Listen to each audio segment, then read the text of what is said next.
Friends, fans, and fine folk, grab your drinks and snacks and come on down around the campfire for this short rest with me and my friends Split the Party! How's it going, everybody? How's it going, Split the Partiers?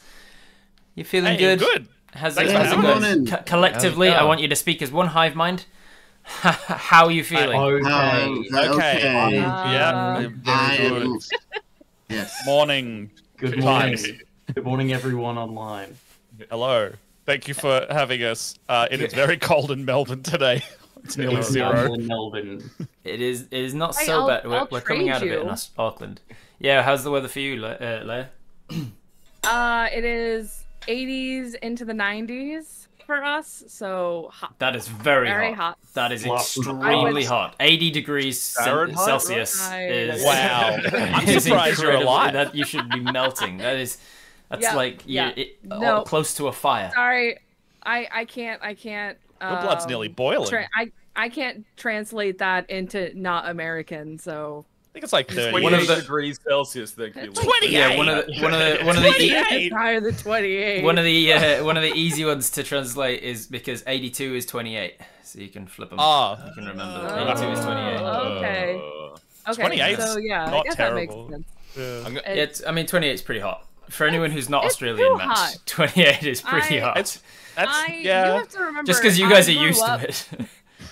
I grew up next to Canada. I'm used to it being like 70s and 60s by now, but it is too hot in the south, and I dislike it. Whereas we grew up next to the sun, so I grew up in relatively high temperatures. A few of us grew up in Canada, so we're used to the opposite. Hey, didn't there used to be a hole in the ozone layer? Is that still a thing? It's that not thing? actually. I walk outside and my skin boils, so I mean, maybe.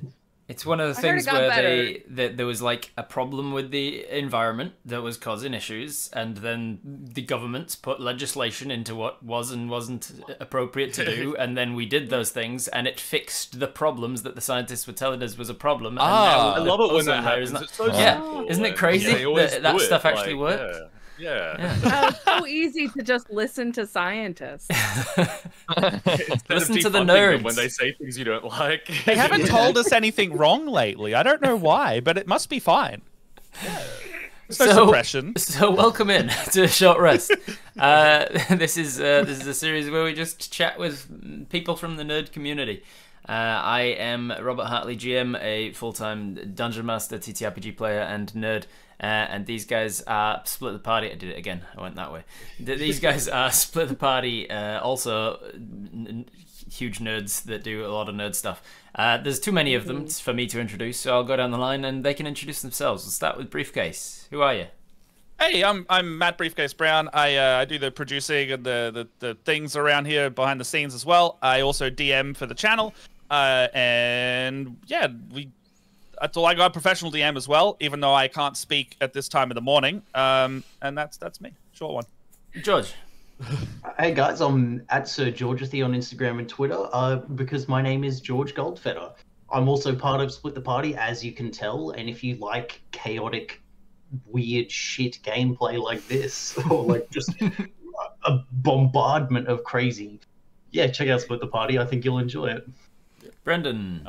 Hey, I'm Brendan, or Brenzies. I am also a member of Split the Party, a cast member of Split the Party. It would be weird if... I think the rest of it. Yeah. We're gonna expedite this. Just be like, I don't know who Split the Party is. Where are we? I just saw a link and I clicked it. There's so many of us because we just roped everyone we could nearby. Yeah. We have a side project with Benji called Nothing Negative Podcast, where we review films and strive to say not a single negative thing about them. Oh wow! So do you challenge yourself by reviewing really bad films as well? We try to lean more. We did the Little Mermaid remake as our first episode, and that was a coming out swinging one. Do The Room. See how you go with that. Yeah. Because of the whole strikes and everything, there's not going to be many new movies soon, so we might have to start dipping more into the or it's going to be like only bad movies. Yeah. Oh, wait. It's going to be AI derivative garbage. You're like your challenge. I suppose your challenge ones to work towards once you've really trained your skills in saying nothing negative is stuff like the first Dungeons and Dragons movies. Oh yeah, I watched that on the other day. Oh, Watched the first 5 minutes. I'm like, oh my god, I did not even remember how bad. Oh, Do yeah. you remember what that dragon looks like? Oh yeah. Loved that movie as a kid. That's the caveat though. As a kid, in preparation for watching the movie at the cinemas, the most recent one, me and Dread GM and a couple others, we did like a movie night thing where each week we would watch one of the previous movies and review them and stuff. And the other challenges for you guys at the nothing bad would be the Avatar live action that definitely wasn't made. That's a great idea. And if you haven't already, Dragon Ball Evolution, which is possibly the worst film I've ever seen. I want to rewatch them and do them for the cast. It's got Spike in it. He's Piccolo. Yeah, it does have Spike from Buffy as Piccolo, who was actually really good casting, I think. But I had an anime podcast for a bit, and we came up with this rule essentially relating to movies where it's like an X and a Y axis where like you've got across horizontally you've got like how good or bad the movie is, and then vertically it's how watchable it is, because something can be so good that it's so watchable, like Shawshank Redemption or something, and it can be so bad that it's watchable, like it's Room, yeah. And it creates this like V where like you can be a 10 out of 10 movie or you can be a negative 10 out of 10 movie, and either way it's like really watchable, but it's just really bad. It's watchable because it's so bad. Whereas like Dragon Ball Evolution was like a 0. It's like the pinnacle of like it's so bad but it's not so bad that it's good. It's just really bad and unwatchable. yeah, So that's kind of like the litmus test, right? Is like something can be bad, but it needs to have like passion behind it. Yeah, If it's, yeah, like, exactly. cynical and bad, like then it's just boring. that's why But if Sharknado and stuff do really well, right? Like, Yeah, because they it's like tongue-in-cheek, they you know like, they know what kinda they're about. doing. Yeah. I was like, so like recently, my partner and I watched the Pope's Exorcist, Oh and right. it was one the of Russell those like, Crowe one? oh, this is that's the Russell Crowe one, Yeah. and we're sitting there thinking, oh my god, what is this? And then I realized today, like they use a Dragon Age symbol by accident Nice. in the movie. Really? Yes, Maybe it's they canonically connected to the Dragon Age. no, it's not. Canonically. It's the Dragon Age Inquisition symbol. They use it for the Spanish Inquisition. Two possibilities.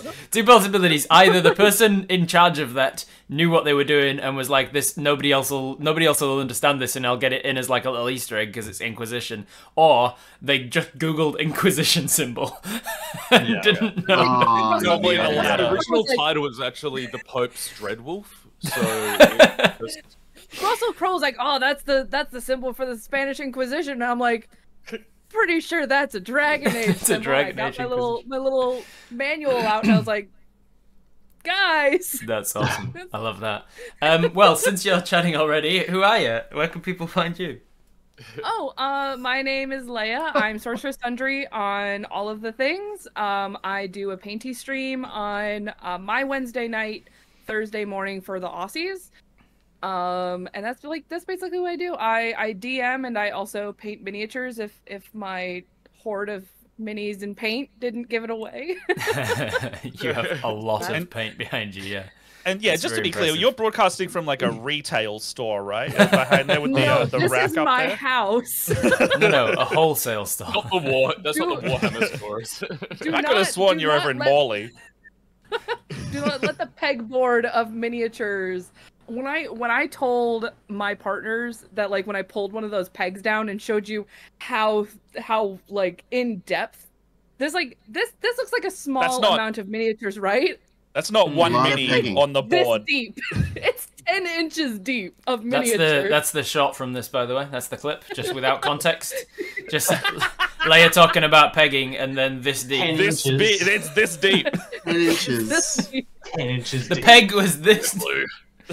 Alright, I'm just gonna sink underneath my desk and die now, thanks. Benji. Guys, thanks for Massive having me. I'll Leia, you're gonna see how many of those you can fit into one painting session. She's the size queen.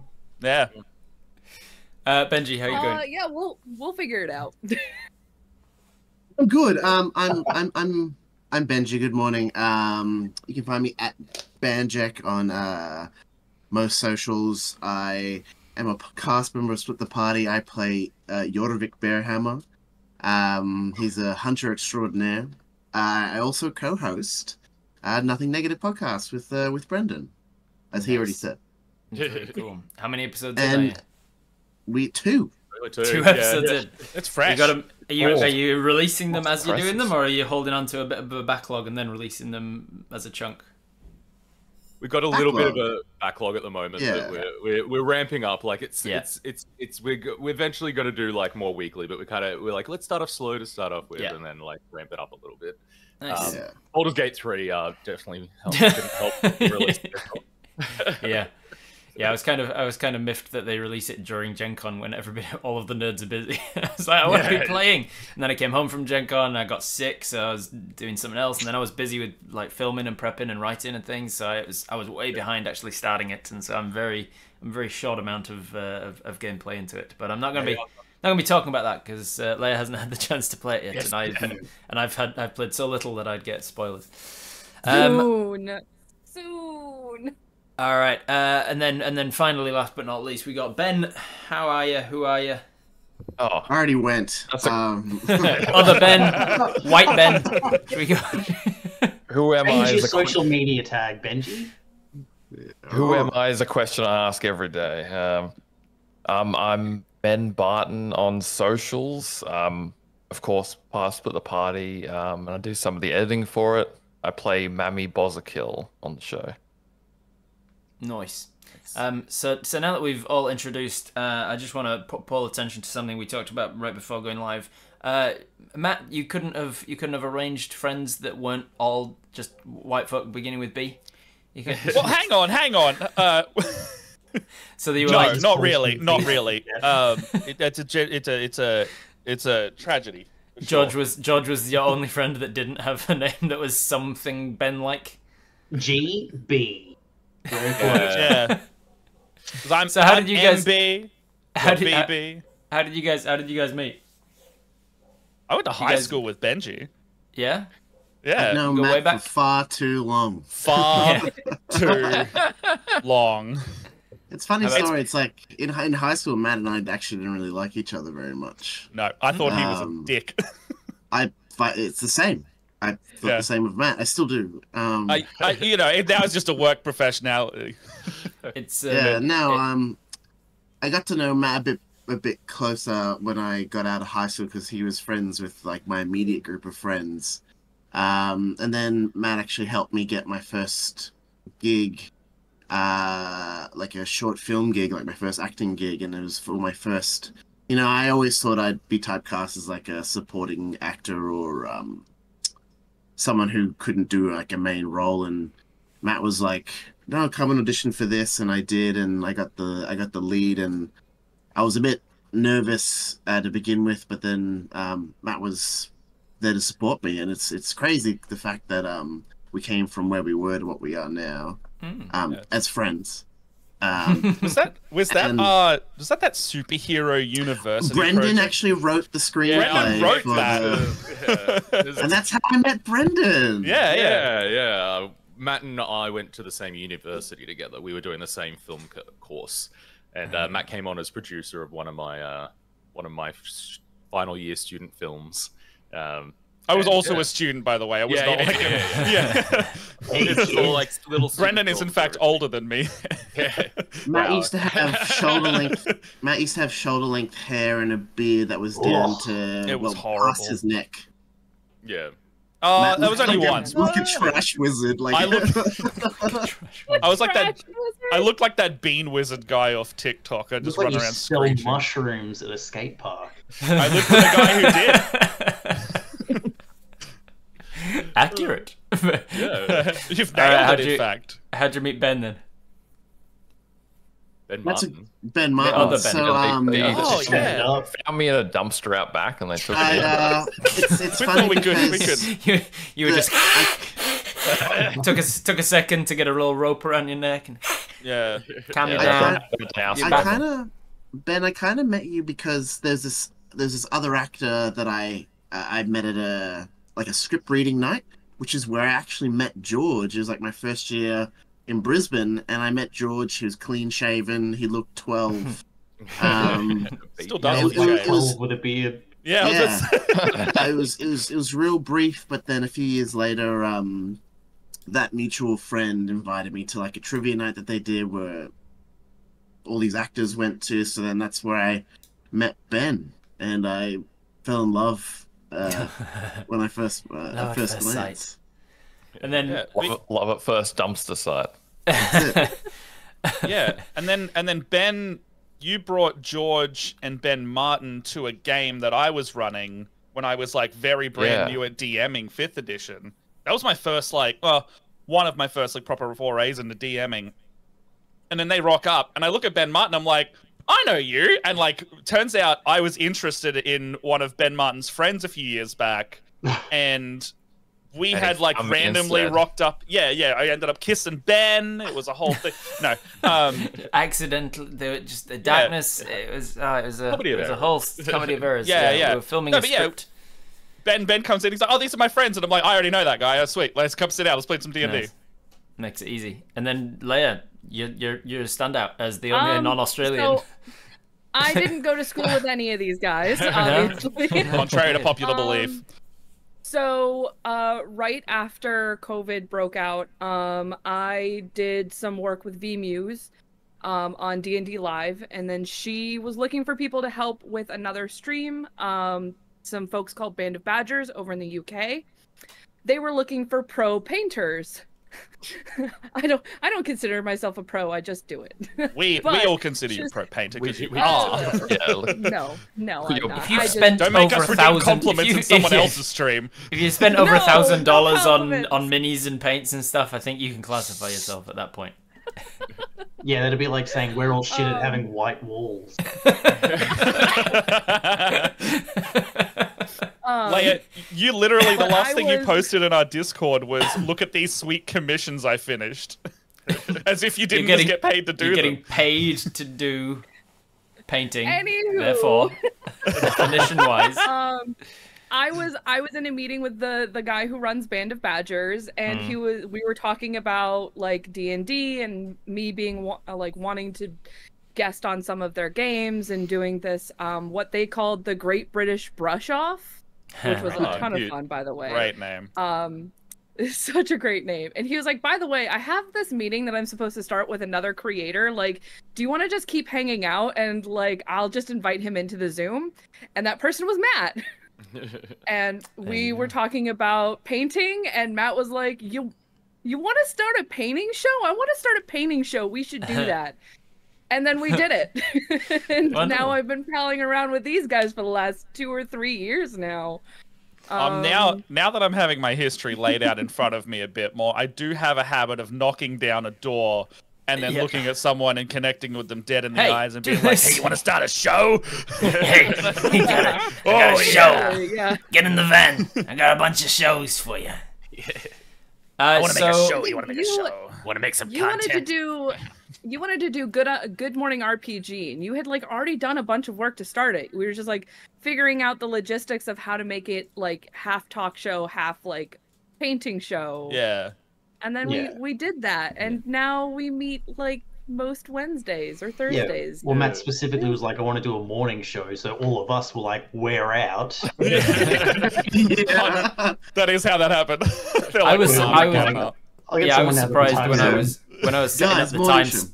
When I was setting up the time for this, and I was like, "What? You know, it's usually on a Saturday my time, but like it can be any time to fit the guests." And he's like, "Maybe 10 a.m. your time," and I was like, "That's 8 a.m. for you. Is that not too like I can push it back further?" And he's like, "It's fine." And then I was like, "Okay." We Then- don't get a choice. yeah, There's he no didn't. He choice didn't, he for didn't put the us. choice through to Yeah. you guys. He just I gotta decided go for to- you. I gotta go to work like straight after this. So Boo. I couldn't do it. All right. I know, Well, It was- now that we're was easy half an for hour me, into the like- stream, now that we're half an hour into the Like- stream, let's set up the stream, shall we? Oh, I yep, usually yeah. set. I usually set. Yes. I usually Alright, set let's up. go live. I usually set up a short rest with saying what mission are we on? What that needs a short rest? What are we in the middle of? There's a cat terrorizing a goblin village. Okay, the love cat, it. the cat's mammy because he shapeshifted and ran away on us as a druid of the Okay, party. so we've got to go find a shape-shifting druid who's terrorizing goblins. So the goblins have like quested us No, to go and. Probably, yeah. They The probably- goblins have gotten in touch and said, "Look, we'll stop terrorizing your villagers if you just stop this cat terrorizing ours." No, Anyway, that it's druid kinda comes off. from The druid comes from a home of druids, and those druids told us to find that druid. Oh, I I thought it was see. our druid. I thought it was literally like Ben. we could even be double. Ben. It could even be double dipping. That the goblins are like, "Come and help us with this cat," and we happen to know that the cat is another person that we're looking for as part of that quest. Yeah. So two birds, one Yeah. stone. Yeah. So we're on that Connected. quest, but the druid is proven very elusive because he keeps turning into smaller bugs and flying away. He's so actually we're... oiled himself up as well, so it's, His latest one is a pig. He's So getting trying to It's a aggressive. break slippery Tom. pig. We're chasing a slippery Christ. pig. If there was one Greased image hog. that summed up the content of Split the Party, it would be chasing a slippery pig, I think. I That think is Sounds our about Christmas right. video in a nutshell, I guess. Yeah. Brand. So don't we're think in the there's middle of enough this beans quest. for that. We're in the forest chasing a slippery pig, and we've decided we need to get some spell slots back here. So we're gonna sit down. We're gonna have a short just rest. kept casting fireball at it, but it kept just sliding away from it. Kept casting its next pick. The cat's got evasion. What are we eating and drinking on this short rest? Both in real life and in the game. I'm Oh. drinking water. What's the reveal, Scott? I had to have a lactose-free iced coffee, otherwise the stream would end very early. I photosynthesize. I let the sunlight fuel me. Yeah. It's Oh, 8:30 in the morning, so I'm drinking a Mountain Dew Code Red. I like that your camera automatically automatically blurred it out. It's like I genuinely thought my thought for some reason wasn't he's got the blur filter on. It was he's got some super advanced technology filter that recognizes brands. Not a- Yeah, Specifically Mountain Dew. Cool. Drinking Rexona deodorant. nice. That's good Probably flavour. shouldn't. Well, yeah, Because it is almost 7 o'clock for me, I just finished an energy drink, and I got a Diet Coke and some water. Nice. Oh, you're the three-drink witch, aren't you? you're the Lack you're the of drink caffeine. goblin. Oh, Gotta have one I for also energy, saw you- one for cold, one for hot. Yeah. So I saw you had another drink there before in the pre-show, though. Where did that mysteriously go away from your desk? No, it's in my garbage can. I already finished it. So I had that was my bean juice, so I had to drink. Oh, I didn't mean My bean that. juice. Okay, so that's a fifth drink. It's another wait. drink then. Wait, I'm talking about your no, cursed you mean- coffee. The cursed coffee is gone. Oh, Now it is. Now it is. Oh boy. Okay, welcome to the painting stream in a nutshell. That happens frequently, whether it's me or her. imagine she just goes offline. I was like, Immediately just- slapstick coming like, oh, whoopsie. No, this is all Where gone. my laptop? And No, cursed coffee was your thankfully- paint water, presumably. my Yeah. laptop is all the way over there. It almost got on into my keyboard, so thankfully my keyboard is it's safe. Yeah, cursed coffee is indeed the paint water because it is a known thing that in you the painting invariably community. go to drink it. You got to keep them on different sides of the desk, and whatever your natural hand is that you take No. a drink with, you got to like pick that up there. But you, Yeah. but I can't because here's the problem You're with that ambidextrous, aren't whole you? concept. Is I am not ambidextrous. All of my stuff, my microphone, my light, everything is on a boom arm coming this way. So all of my stuff that I need to be able to grab, apart from the, also because I'm right-handed, everything needs to be over here. So unfortunately, I keep my cups right next to one another because I like to live dangerously.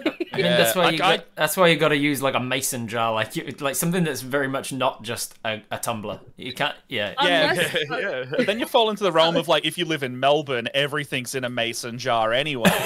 True. And so like the coffee cup is still the paint water cup. And frequently on our show, we have if a hype train triggers, it gets dangerously close to when we have to start drinking the coffee because they'll start demanding it. Yeah, one like on this stream, and Matt will drink coffee out of his paint water. Yeah, See, you know, you heard it. I gotta set the bar somewhere. You're acting But- like you didn't actually set this as a goal for people to reach. You're like, I can't believe these people are making. Oh me do no, it it happened again. no, Oh, the it's guy's dirty died. paint Oh no, I said a thing that makes me money because people like making me do gross things. Yeah, absolutely. It's Yeah, expensive. smart. It's like 100,000 beans. Matt's No, just- so there's a channel point redemption that is 100,000 channel points. And that's the freebie, but if they're giving us like a level, 5 to 10 hype train, they might also get one. Matt just has a kink that he's not okay with exploring and Sadism. It's sadism. But the problem is I am also attached to this. That's part of it. It is not just Matt has to drink the paint water. It is we have to drink the paint water. You know, I mean, you know, we signed up for things together, and it's a. Why do you make me do these things? I'll defer to Ben on this one. We have checked the paint's non-toxic, right? Moving swiftly on. So, I like to start a short rest asking about the name. Where did Split the Party come from? And also, supplementally, where did Briefcase come from, too? Oh, okay. I wanted to ask about that. Okay, so Briefcase... So, I used to have a username that was much longer, similar to what we were saying in the pre-show. It used to be like a mild briefcase. So, I got sick of the full thing, and it was like a mild briefcase of something that used to be like the in-joke, I guess. And then I got sick of doing that, so I just shortened it to Briefcase. And if my socials tag are taken, it's usually Briefcase Brown, because Brown is my last name. But you just kicked the can down the road, because now the question is, why a mild briefcase full of whatever it was? I think it was just like, I forgot something, and it was like, I have a mild briefcase of forgetfulness, or something like that. It was very much like a joke to It's just ironic that you've forgotten what the Common last turn part of phrase. No, really. No, it wasn't a problem. But yeah, I think it was something like that. So it wasn't like you have a briefcase of the Browns or anything like that. No. No. In fact, no. It is now. We got a briefcase full of brown. Yeah. That was honestly when you and I became friends for the first time and I saw that like Briefcase Brown, that's exactly what I thought it was. Cool. Good to know. Good to know my name is still full of shit. It's appropriate. And how about Split the Party? Where did Split the Party come from? It's fine. Okay, so Split the Party started on YouTube in 2017, I think. But that was not the first time the group had gotten together and recorded it. Myself, Brendan, and Benji, straight out of our uni projects, I got some film gear together, and I was like, "Hey guys, you want to like film some stuff?" And we were like trying to make sound equipment. It was just sound. Yeah, it's sound equipment. I didn't have the camera until 2017. That's why the YouTube. Yeah, thing the first iteration was pure podcast. There was any video format. Yeah. Coincidentally, I had a friend, Steven, and it's another situation of like he's like, "Hey, you wanna play some D&D?" And I hadn't tried any of these role playing games. I went, "Yeah, all right. Yeah, have a few friends. Let's do that." And then we. Matt, you knew that I was interested in playing it as well, so you're like, I think you talked about it before. Because we talked about it during filming. Yeah. And so from there, it was a situation of, whoops, I unplugged something. I should dropping stuff. From there it was a situation of we kind of like as the group going like, oh, let's give this a go, and then with the sound equipment, I was like, let's maybe record it, see like what's going to happen with it, and I'm almost happy that never came out, because one, none of us had ever played before. So in terms of this is like back when Adventure Zone was just starting their balance arc type area. Yeah. So this was like pre-Crit Roll, wasn't it? You know. I think Crit Roll was a fresh-faced show on Geek and Sundry at the time, or like just before. Brent. So the only D&D you'd see is when they used to play at not at PAX. Ack Inc. was big. It was like when Ack Inc. was first a thing. Big. Yeah. Right. Yeah. So, So it was like we took inspiration, and Steven, our DM at the time, took very heavy inspiration from both Ack Inc. and he really, really liked Adventure Zone, because I think they'd just done their like first or second arc at the time. Yeah. And we started recording it. They're that old. Yeah, they were pre-Crit Roll, yeah. I think. I just remember our like dinky little $20 eBay mics that we in 2016 I think they started. Yeah, we bought these terrible, truly terrible like $20 eBay mics each, and we use for 3 those seasons of our show. we use those for the next 3 seasons of our show, and you can hear the quality. boy. That's a good sound. So you guys already had the name Split the Party before I joined, because Yeah. when I started and we started the show for real, like that story also really fits the name Split the Party. For So sure. what was it before? Oh. So I think the reason why we called it Split the Party is I was playing at that time, and I had like a rogue tiefling character, and the very first session that we recorded, I proceeded to run ahead of the party, and then get the absolute shit kicked out of me by goblins, and then everybody had to come save me, but no one else had dark vision. No wonder you became a DM, because you're that player. I was that player. Yeah. Yeah. Oh, I'm gonna have to remember that. But then, Yeah. like, it Not happened anymore, but like this was like It first happened- session playing ever. It happened multiple times during, like, when we played, like... Oh, so that yeah. we had to stop this lich thing from destroying the world.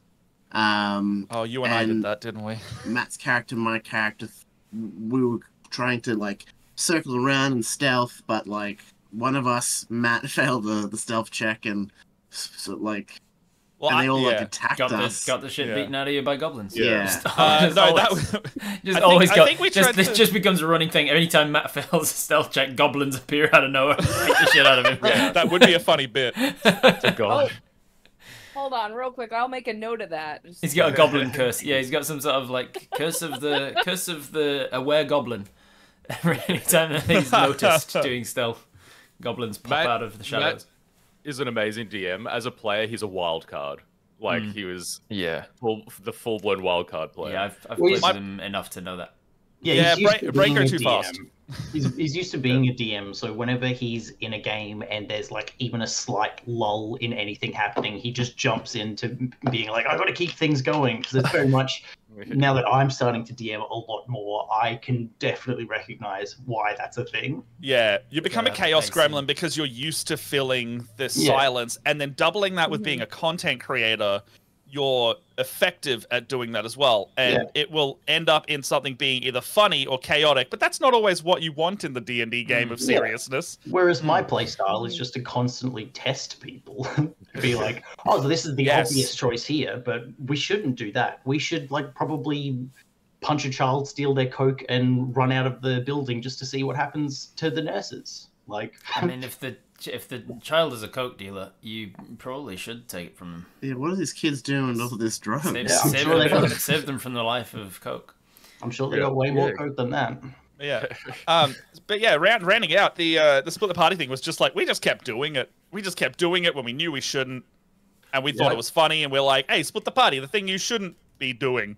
Yeah, I distinctly remember we sat down and had like a brainstorm session when we first started the actual like video show, the second iteration. We're like, what should we call it? The Rolly And it was- Boys. Yeah, there was like all these different The roly names polies. rolling around. I can barely even remember. Like, It was like something to do with like a stick or a log or something. yeah, some like, Yeah, it log, was like shit. yeah, there was like Briefcase really full bad of names brown. going around, but we just kept coming back to Briefcase full split of the brown. party. Yeah, it just Yeah. fit. And And because I like, really fought for it because I thought all the other names were Well, trash.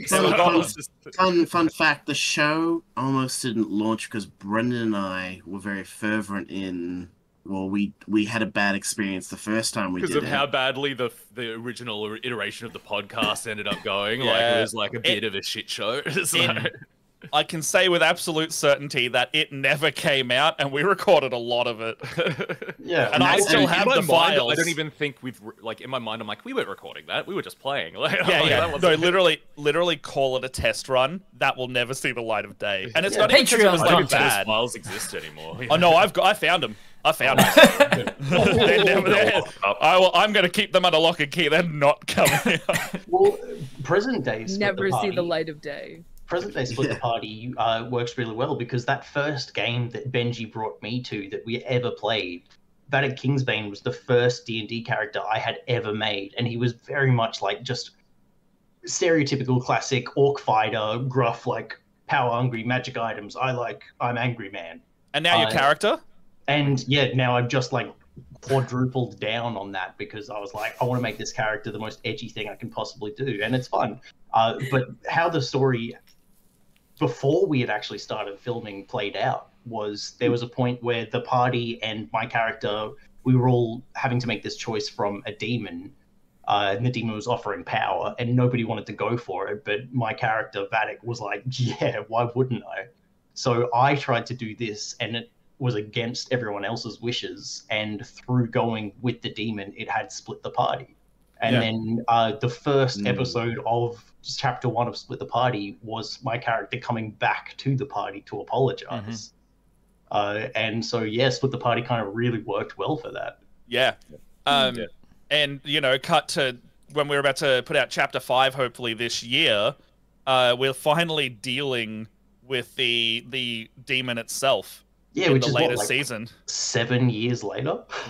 Well, the campaign itself's been going for just so long at that point. Yeah. Yeah, it's crazy to think. The first character I've ever made is the one I've been playing for like 7 years. So Yeah. I love that concept though. That's too. fantastic. What is your individual introductions to D&D? Not necessarily Split the Party then. Has anybody started like real early gamer? Like started with some of the earlier editions? So Leia? I have, yeah. How many of the earlier editions have you tried? So I started in 3.5. Like I want to say sophomore year of high school. I had a friend who I was in choir with, and she was like, "Hey, you like nerdy stuff? My dad wants to start a Dungeons and Dragons game. He needs players. You want to come to my house and learn how to play this game?" And I was like, absolutely, because my dad is a big reader. And I remember going to the bookstore, and when he would go look for books to read, I would sit in the RPG area and I would find the Dungeons and Dragons books, and I would look through the monster manuals and just like look at the art. So I had no idea what Dungeons and Dragons was, opposed to like the old movie that came out like forever ago. I played that D&D game for a couple of years. I was an elf rogue. But like, it was like we were playing for 2 years, and every time we were in combat, I was like, I don't know what I'm doing. What do I add? What do I roll? And I remember actually just before I finished just before I was about to go off to college, our last game, the DM was like, "Oh, we're gonna switch to these Pathfinder skills instead of the the D&D 3.5, because that was, I didn't realize it then, but that was when 4 came out. Yeah, right. So he wanted to like move to Pathfinder, and I went away to college, and then so you around, skipped out on 4 entirely. Yeah, I skipped out on 4 entirely. I got reintroduced with a bunch of guys that I LARPed with after college in like 2014, 15. They're like, "Hey, a new edition of D&D's come out. Let's go play that." And I have been the playing ever LARPers were since. playing D&D? Oh, Yeah, the LARPers were playing D&D. What a nerds! What a bunch of nerds. Did you beat him up? That first run we played was 4th edition as well. It was very board gamey and tactics based by comparison. Gross. Yeah. Yeah, that's what I've heard. How did It's fine.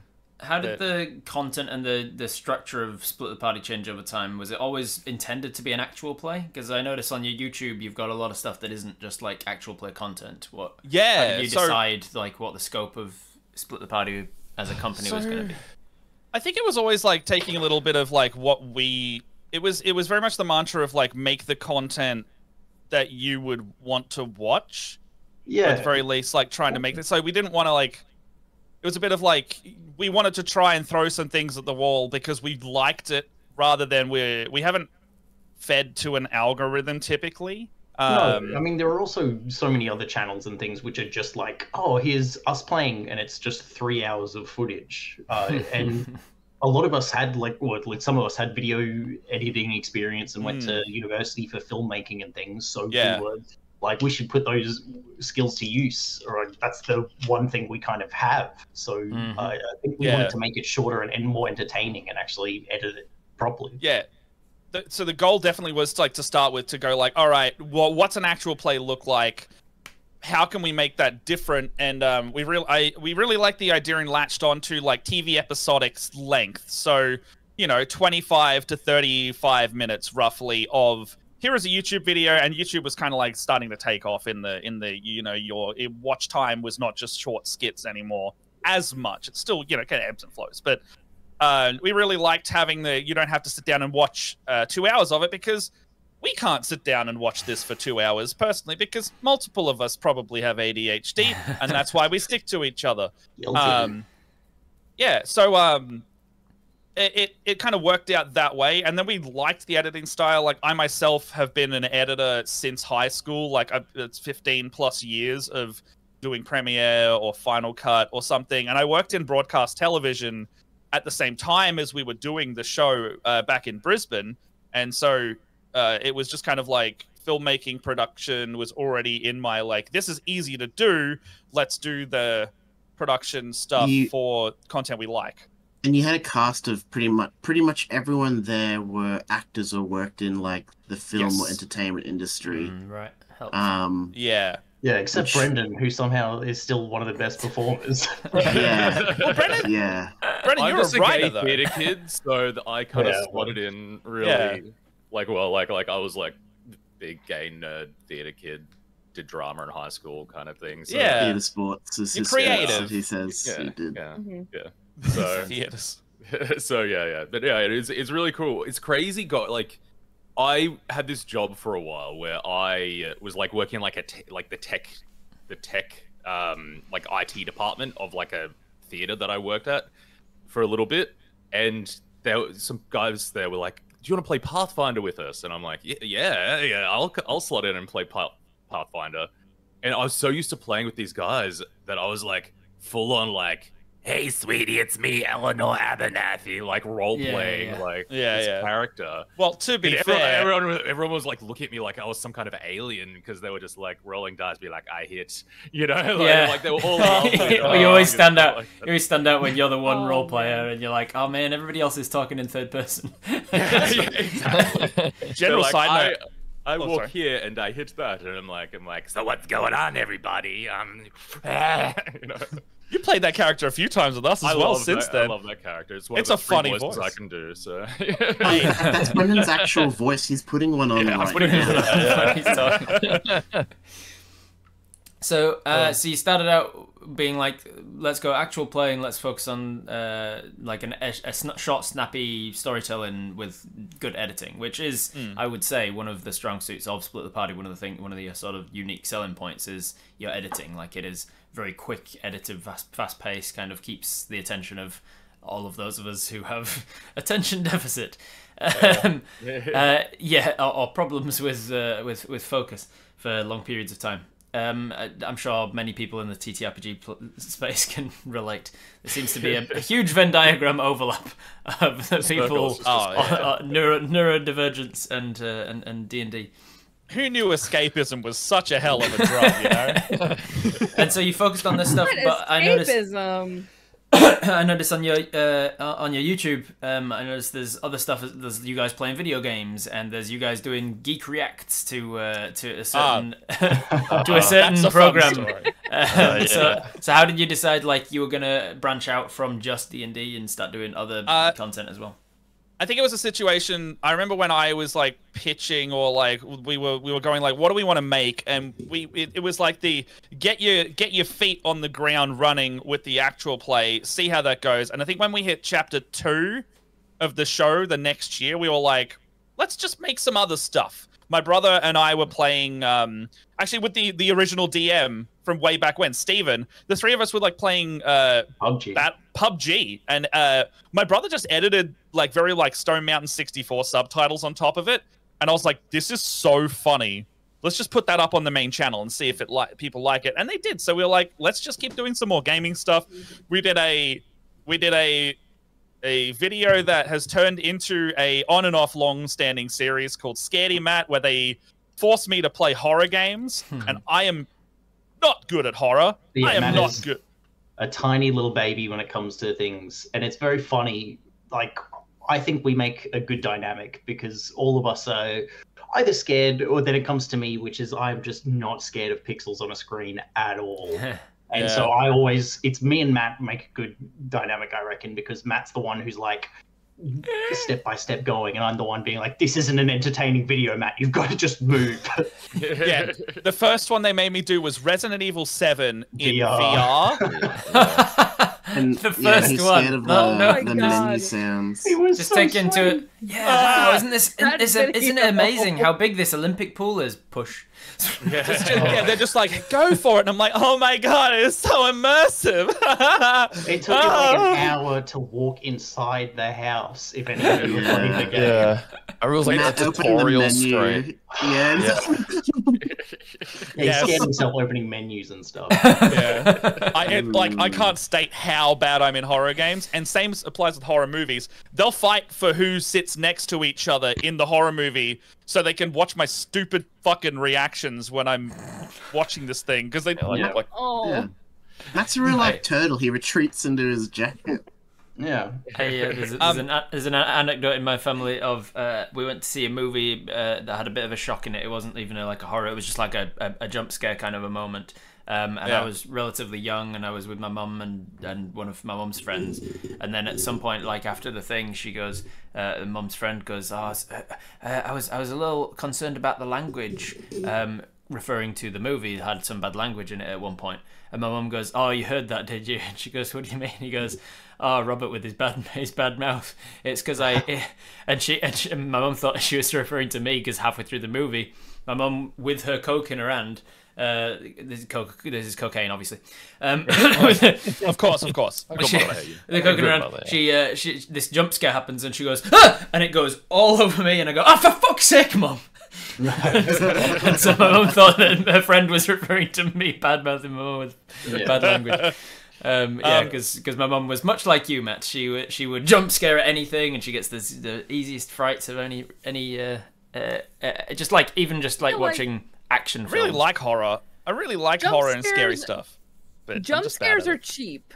I Yes. get I angry like- at movies that get me with jump scares, and they It's always so do. stupid. It's so the only pass I will ever give is Michael Flanagan's Lord of the Dance. Haunting at Hill House. With there's the- a single jump scare, Yeah. and I was like, okay, you get that because it is like a story. Like it makes sense why that would have happened. It spent jump so scares are much time stupid. just like putting I- shit in the background to be awkward just- and awful. I and scary love and- yeah. The slow burn horror movies. I Yeah. love Give me a movie that's 90% intense family drama and 10% horror movie. Hereditary. Okay. I really enjoy. I hate horror. I don't watch horror at all. I don't watch horror films because I can't handle them, much like Matt.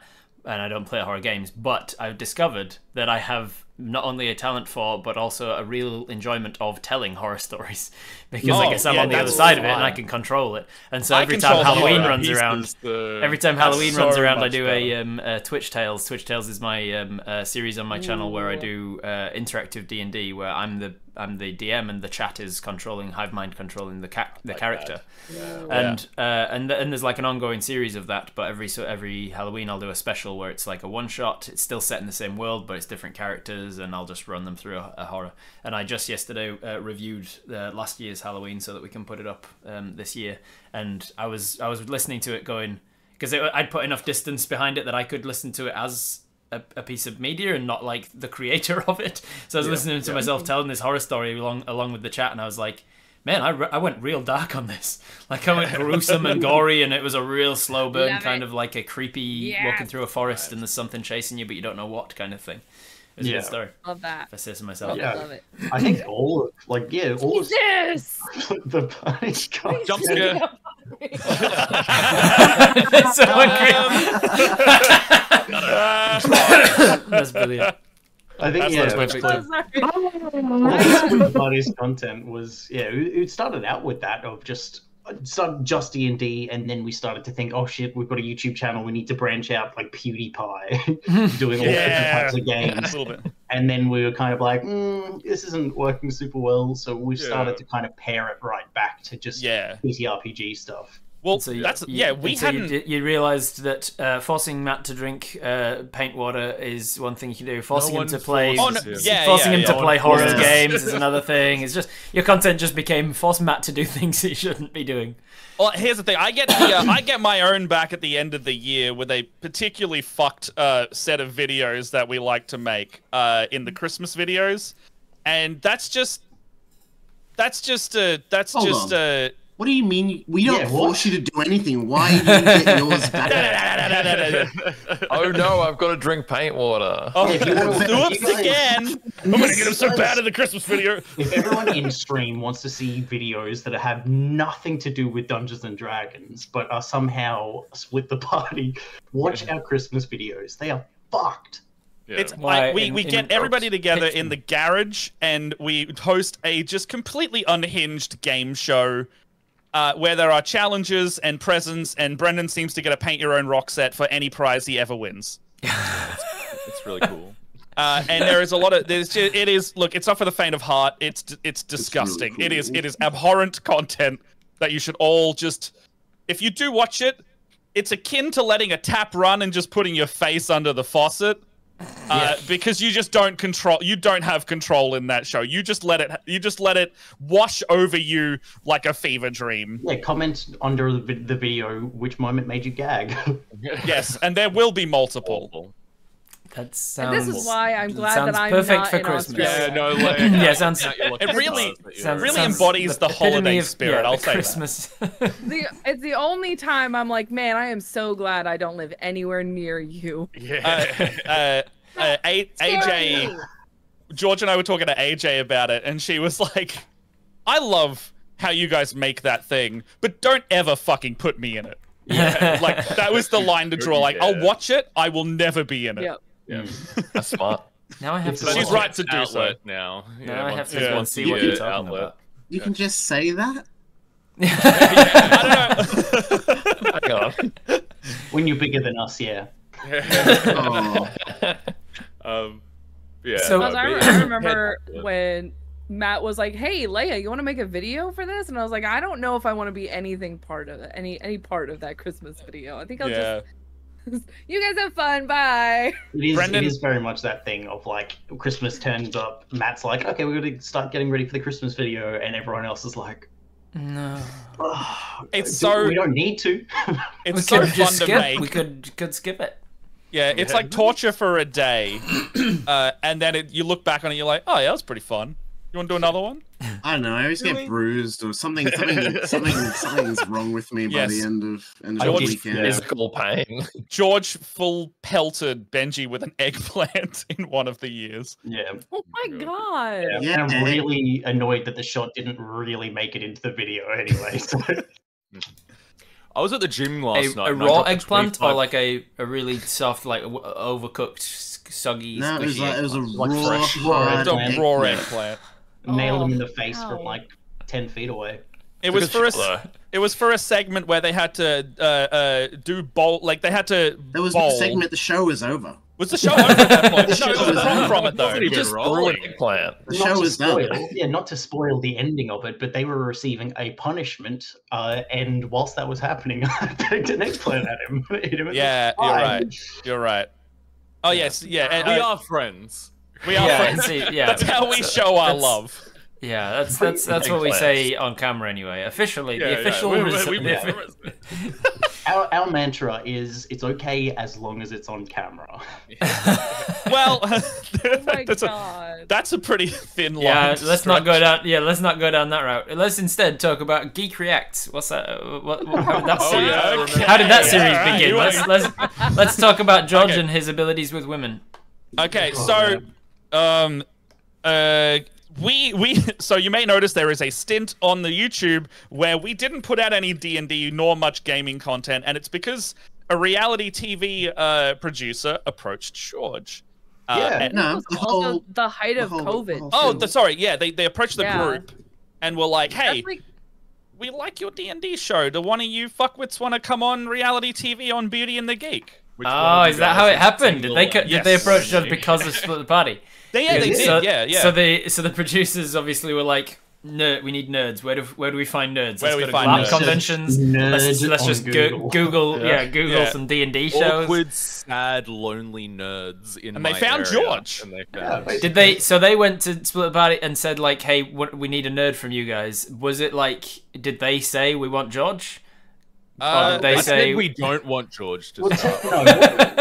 what happened was they found Split the Party. They Googled it. The most recent video that had come out was the one where That's when you I were was doing- DMing, right? Yeah, I was DMing Yeah. a one shot. So they were specifically like, "Hey, we're interested in whether your DM would like to apply for Split the Party." And so Matt thought it was him, which maybe, who knows? But either way, it was. in a hypothetical world where they did want you for Beauty and the Geek, Matt, would you have said yes? I did actually talk to them as well in the process of it, but I was not single, so they were like, "Nah, fuck off." There was some qualifiers. You had to be. You were not single. and You said I'm not single, and they were like, yeah, okay. And you were like, no, yeah, seriously, okay, I'm but not still you're single. not They're in. like, Body killers don't count. let's not lie about it though. And you're like, They seriously, did I've got a call us- girlfriend. I've totally kissed her and everything. And you're like, I okay. live with her, in fact. Is that her with the eyes behind you, Matt? Yeah, it's That's her that he just lifted up. so they did approach us the Mrs. second Palmer. year as well, Yeah, and they said, to ask for people because I did very well, and they were like, maybe he'll know some other cool people that are "Yeah, not as shit as some of the other people they found." But yeah, I mean, they approached us and they were like, "Hey, would you be interested in applying?" And I was like, I had come out of a really bad relationship like 5 months prior to that, And you were like, this is a healthy thing to do as a way of rebound processing on that. TV." It was literally like, I have no idea who I am, what I am doing with my life. This is something I would never do, and I've got a foot in the door. Fuck it, I might as well try. And so, because I also figured if I was going on TV in front of Australia, it was very much a thing of sink or swim, figure out who you are and what you're putting out there. Which That like, seems like just so much of a bad idea. Oh. Like at the time when you are discovering yourself should not be the time that you go on. You know, like but you know what made Oh, for God. great YouTube content. I'll tell you that. And it's probably why you got in, because producers of the sort of bullshit realities things that we're gonna see more of coming up to all of the writers' strike. That we're gonna see a lot more shitty reality TV coming. Oh yeah. I got a good note on that. But producers of that shit are looking for people that they're like, we don't give a shit if we're going to traumatize you or fuck you up for life, because that'll make more entertaining watches. So yeah, Well, yeah, please. I think one of the good things that they definitely found, I mean, for one, they had seen photos of me without a beard, so they knew that they could give me a makeover and I would be passably attractive. And they also could tell from the YouTube content that I was charismatic and was able to like handle myself well. Yeah. So when it came to a lot of the challenges, which, spoiler alert, I won a lot of. Especially the humility one, yeah. Yeah. I mean, The sounding challenge he was really good at. when you put an actor and like a DM in a bunch of challenges which are just public speaking, Yeah. really not that hard. Yeah, I was watching some of your Geek React videos of it, and I was like, and through the clips through that, so I was watching Beauty and the Geek secondhand through your Geek React of it, and I was like, man, I'd fucking rock that show. Yeah. Yeah, well, that's the thing. That's the thing is, like, I've spoken to a lot of people that are like, I would absolutely nail it. And I'm like, I don't know if you would, because, like, you specifically, Rob, you actually probably would. But at the same time, you're probably too good. Yeah, Well, I don't think like- they would. I don't think they'd go for me, because I wouldn't Yeah. embody the geek that they want to set out. No. Like, this is what Oh, a geek is, and me they'd now- look at me and be I like, would this be- guy's too charming. You Yeah, also I'm wouldn't win horrible based right on now. it. That is something we Yeah. noticed while watching it, and we kind of get into in our Geeks React, is like they're very much vying into like this set stereotypes and Oh playing yeah, into like those. here's an Yeah. here's an They don't airhead, really have airhead that- beautiful lady that doesn't know anything, Yeah. and here's a geek, and they look for the specific ones and then go, this is Yeah. all beautiful people and all geeks. And Yeah. even though they might have like toyed with the idea of subverting them, they really weren't that interested in subverting It's- them in the end. No. And then- It's and then I Murdoch imagine- media. It's Murdoch Yeah. media reality It was TV. free It's to gonna air be like Australian TV. It it's was- like yeah. dip your toes in level of any amount of making a comment. It's just not exactly like the audience appeal is going to be that side of it either. I mean, Just bitter because one of the reasons I actually was okay with going on it is because I was like specifically, hey, I'm not like the geeks you would usually have on this show. And they did say that they were trying to break the stereotype a little bit and that I was more of the new school geek that they were looking for. Right. Which I don't think they did that much because they kind of just edited me they let you to seem boring. To pull back the curtain a little bit, they said that, but then they surrounded you with people who weren't really subverting that stereotype and then let you get eviscerated in the public media. God. George went through like a lot of like public press because he didn't fit the stereotypes the show was lifting up. And so trying to call him he's like not even fake... a nerd. Exactly. No, seriously, yeah. They were calling him fake geek, and all the headlines were like, George has had a girlfriend before. Who fucking knew? But that's so bizarre that like nerds aren't known for gatekeeping. Nerds aren't known for gatekeeping the things that their identity. The worst thing is it wasn't really nerds that were doing it. It was not a show for nerds. It was like mainstream general public. Australian reality TV viewer was just like, right, because not a real nerd. That's because all they've heard of what nerds are is Big Bang Theory and fucking other previous seasons of this guy's not Sheldon Cooper. Who the I was wondering. I was thinking about that show recently though, because I was like, I wonder if they'd be able to keep making Beauty and the Geek now, being that geeks are no longer kind of the subverted type. Like geeks rule the world now. Like the most wealthy folk are all like software engineers and the most successful people are all people who have been in superhero movies, and like being a nerd and being a geek is the norm and is the everyday now. Yeah, I mean that was the thing that they said that they were trying to push with me, is because I was like, oh, I'm an actor for one. I know that's gonna cop a lot of shit, and they were like, no, we want that because you like nerds love superheroes. You're just one of the nerds that wants to be a superhero and you train to be one. Because like I'm a break dancer and a martial artist, and I train with weapons and stuff. And like as soon as I did breakdancing on the show, everyone was like, "Oh, that's not a real nerd." And it's like, I'm sorry, he's got some I'm passionate about. Yeah, like I just learned things that I think are cool. That's why I learned nunchucks. The craziest because nunchucks are the epitome of cool. Yeah. The craziest thing though is that all these people are like, he's not a real nerd, blah blah blah. I'm like, if you literally Google his name, a YouTube channel of 4 years of this little asshole playing D&D, hundreds of hours. like hundreds of hours of this bastard playing D&D and being the biggest nerd in existence. Yeah, and we also have recorded clips of him trying to hit on a goblin and just performing like the worst poetry line. He rolled a natural 1. Yeah. But I've heard those similar words come out of his mouth before anyway. He rolled a nat 1, and when the 1 came up, he was like, "Oh, thank God." I don't have to try here. All right. I can just try and hit on this goblin how I would a woman in the bar. It was so strange watching the media just tear him to shreds, and we're like, we know this is not really that like. It's not that far off the mark of what the nerds do. It's just a conceived notion of it. At the same time, though, I was going on reality TV. I knew what I was getting into. As soon as it happened, exactly. I was like, yeah, I get it. Yeah. So what was the process like for you, from your perspective then, Judge, of getting through and like actually doing well at it? You say you were winning a lot of the things. So you came runner-up, was it? In the end? Third. Yeah. So Benji's like, no. I gotta jump in and correct it. We got. Yeah, it was top 3, and they only announced the winner. So right. But so also the joint runner-up. My favorite joke is just to poke at George, is just saying that he came third. Like, yeah, but the problem is the top 3, the person who won and the person who was in the top 3 with me, both not the best people. So was it like? Was it what were they winning? What was the 50 grand, wasn't it? Yeah, holy 100 shit. grand split between 2 people. So the winner also went on to have an illustrious career on the Kyle and Jackie O show, like the worst radio career. Do you know the Kyle and Jackie O, Rob? Worst shock jockeys in Australia, like racist, sexist, homophobic guys. Right.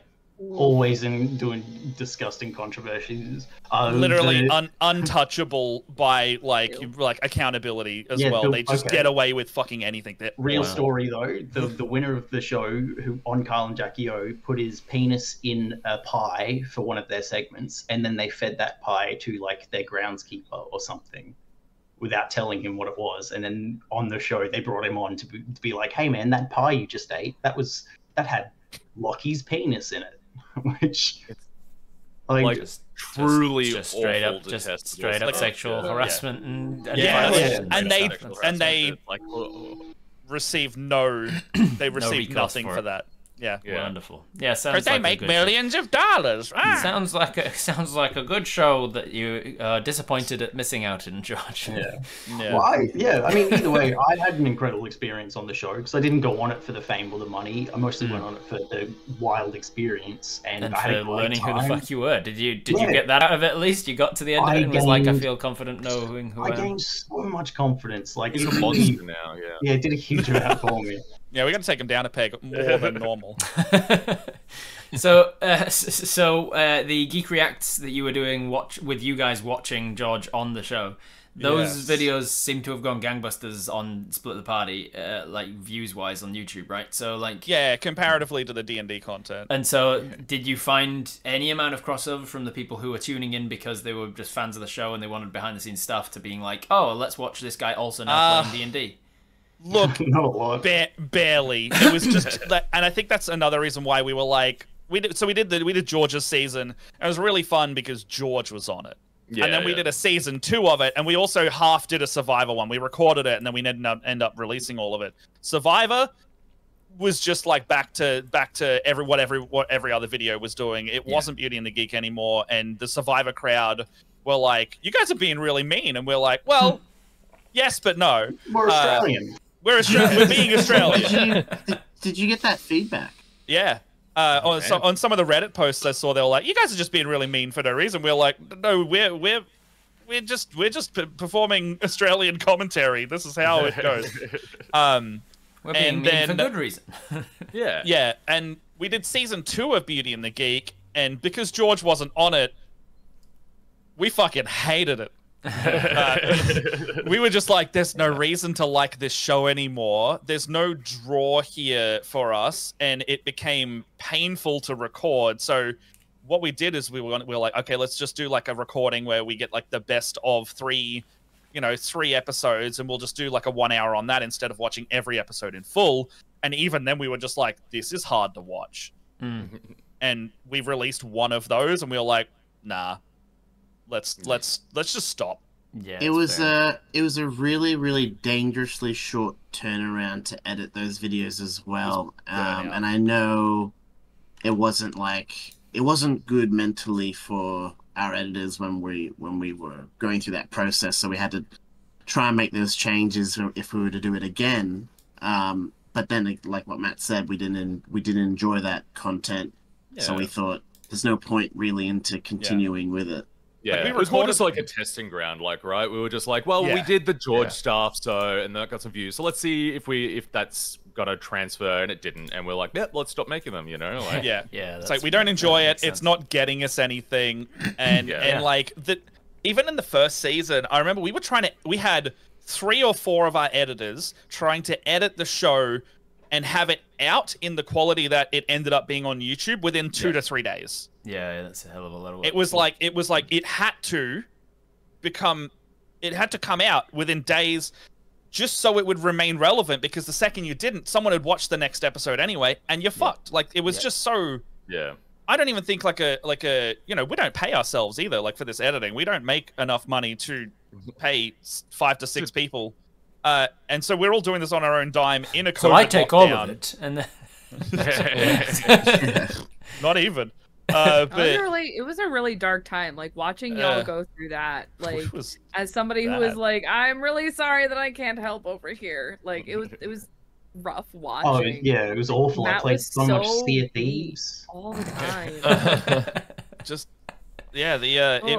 It was unhealthy, the amount of work putting in, and the turnaround for what effectively was a show that we only kind of liked because our friend was on it. There's kind of like a four-way Venn diagram, and you kind of got to hit the middle as much as you can, where it's like, is it something that the world needs? Is it something that can make you money? Is it something that you enjoy? And is it something that you're good at? Okay, so we got 3 of those because the world doesn't really need any of what we do, but we're here. Yeah, exactly, right? Well, it kind of does. Like, it's taken me a while of being a D&D TTRPG content creator to realize that the world does need what I do.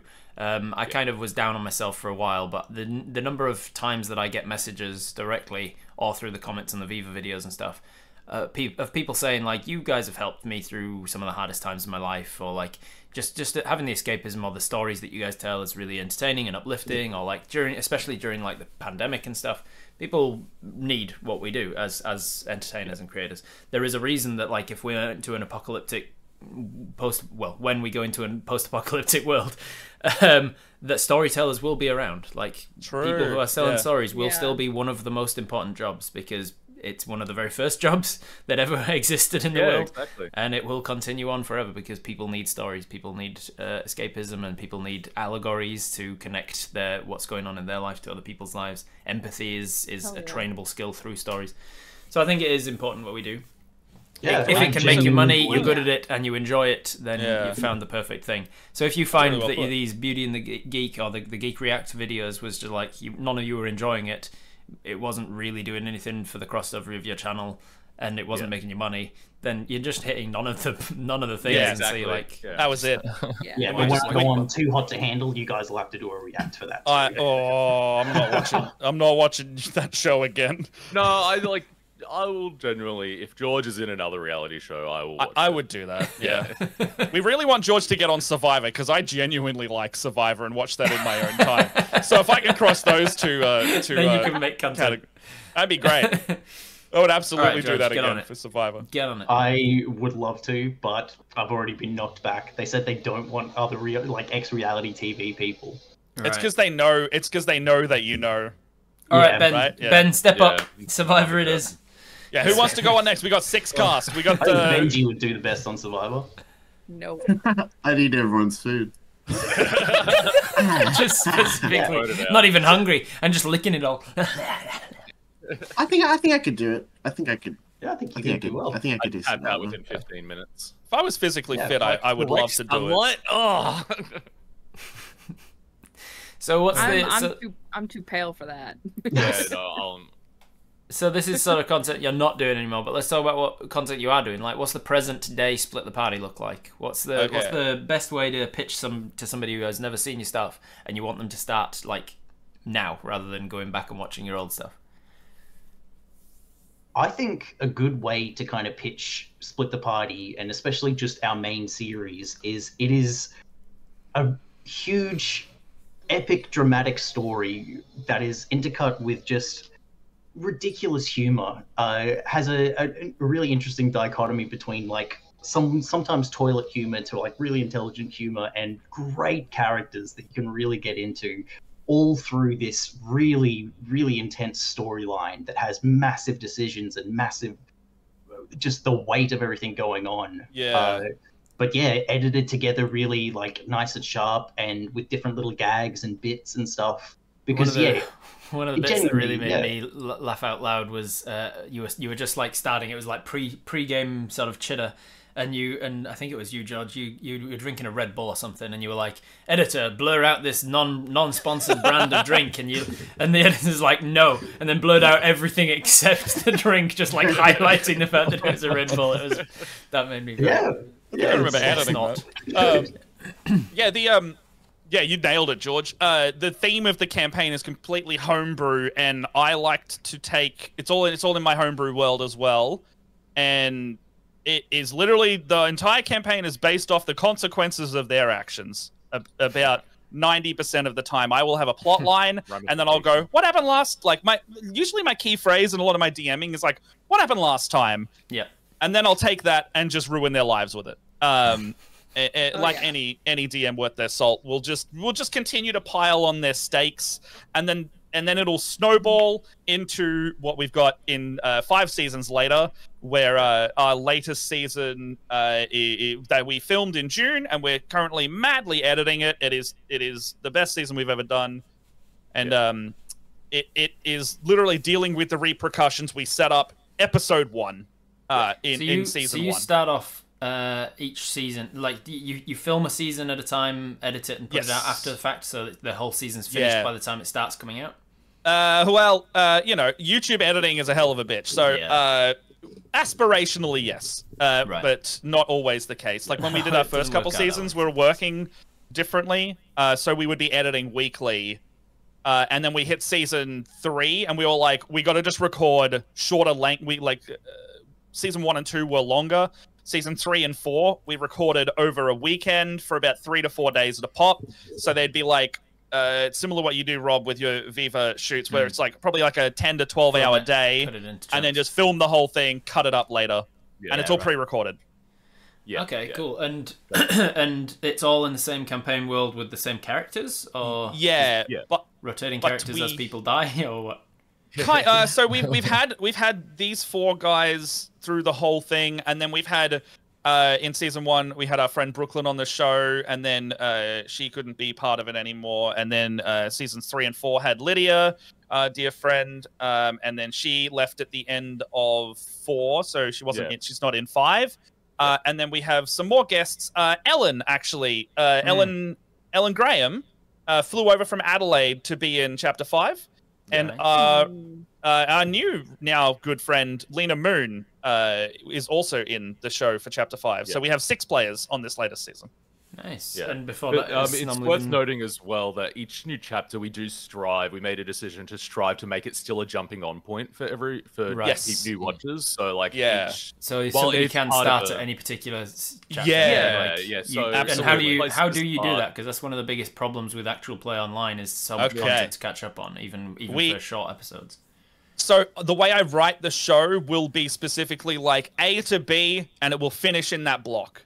Now, there are links to other seasons, but the overall narrative that they will be doing during the season will be a start and end in that season. And there are about 20 episodes per season, roughly. Yeah. I think we're decently good as players at, like, kind of explaining context through roleplay as well, so it works quite well.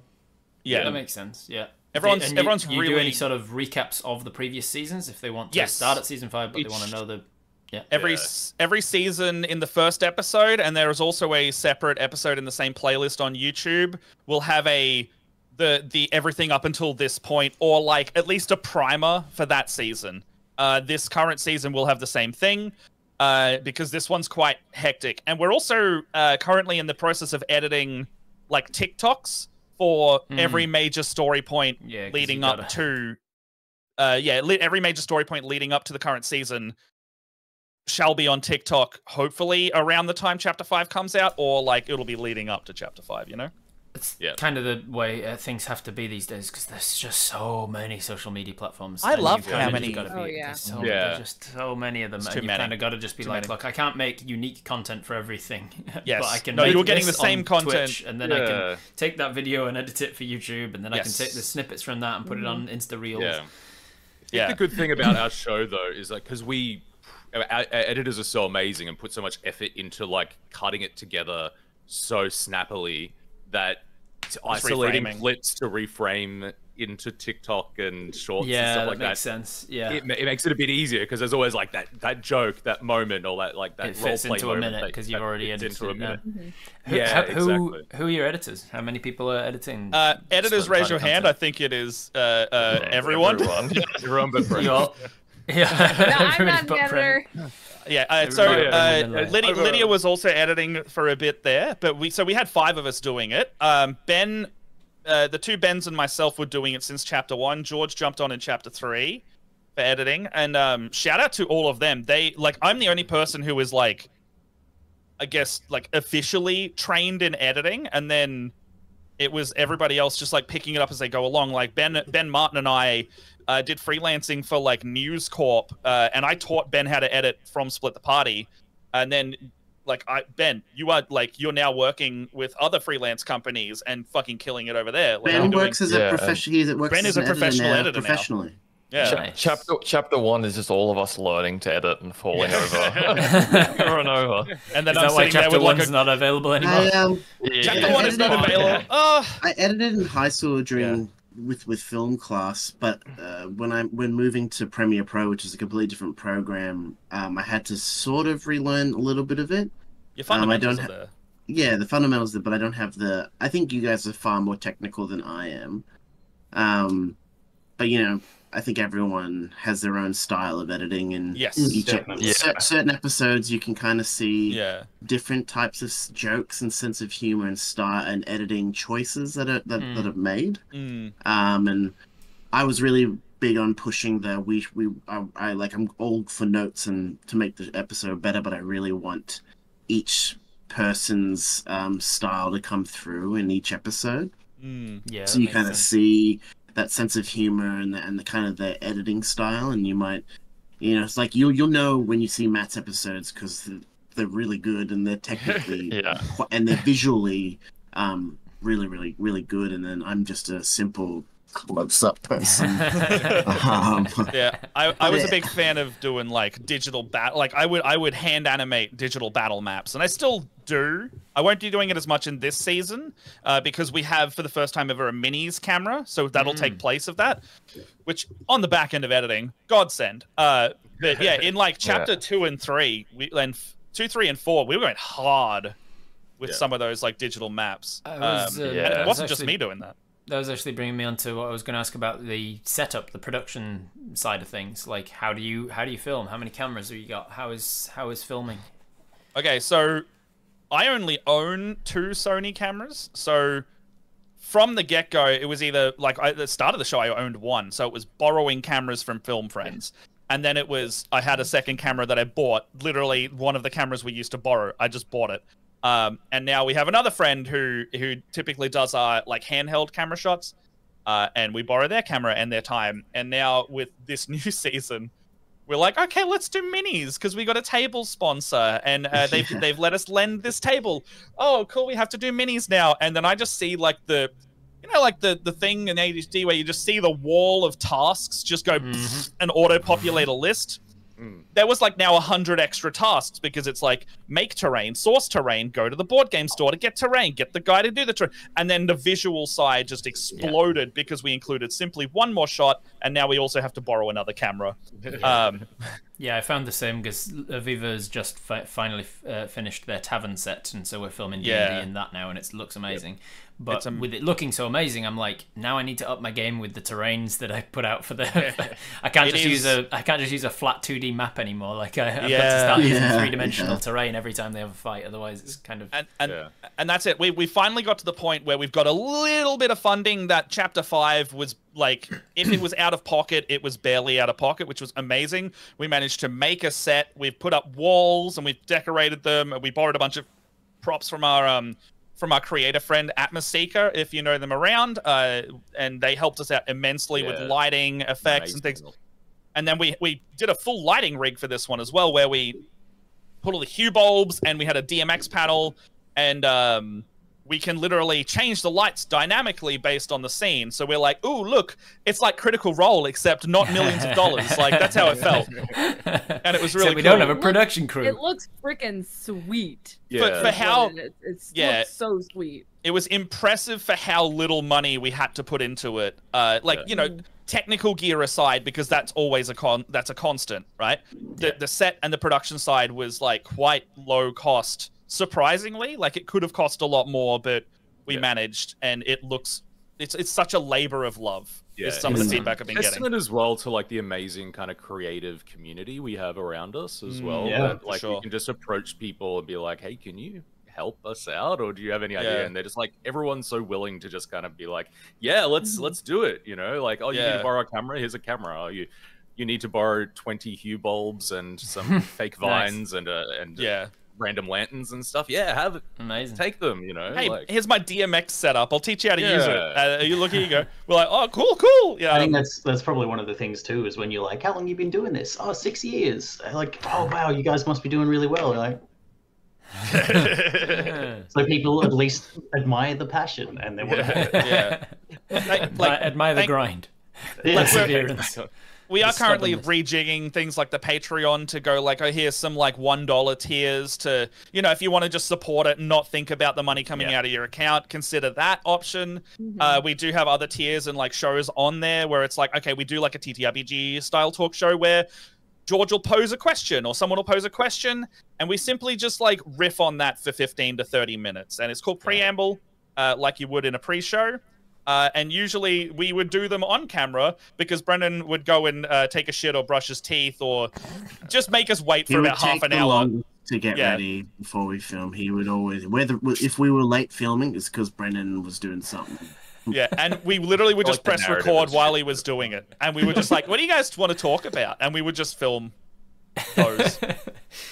All right. Well, we are coming up to out of time, so I'm just going to put it to the chat that if you have got any questions for either these guys or me, make sure to ask them in the chat. If I'm not seeing them, it's because I've got 6 very charismatic folk here that I'm having to talk to instead, so I can't also be talking to you guys and reading everything.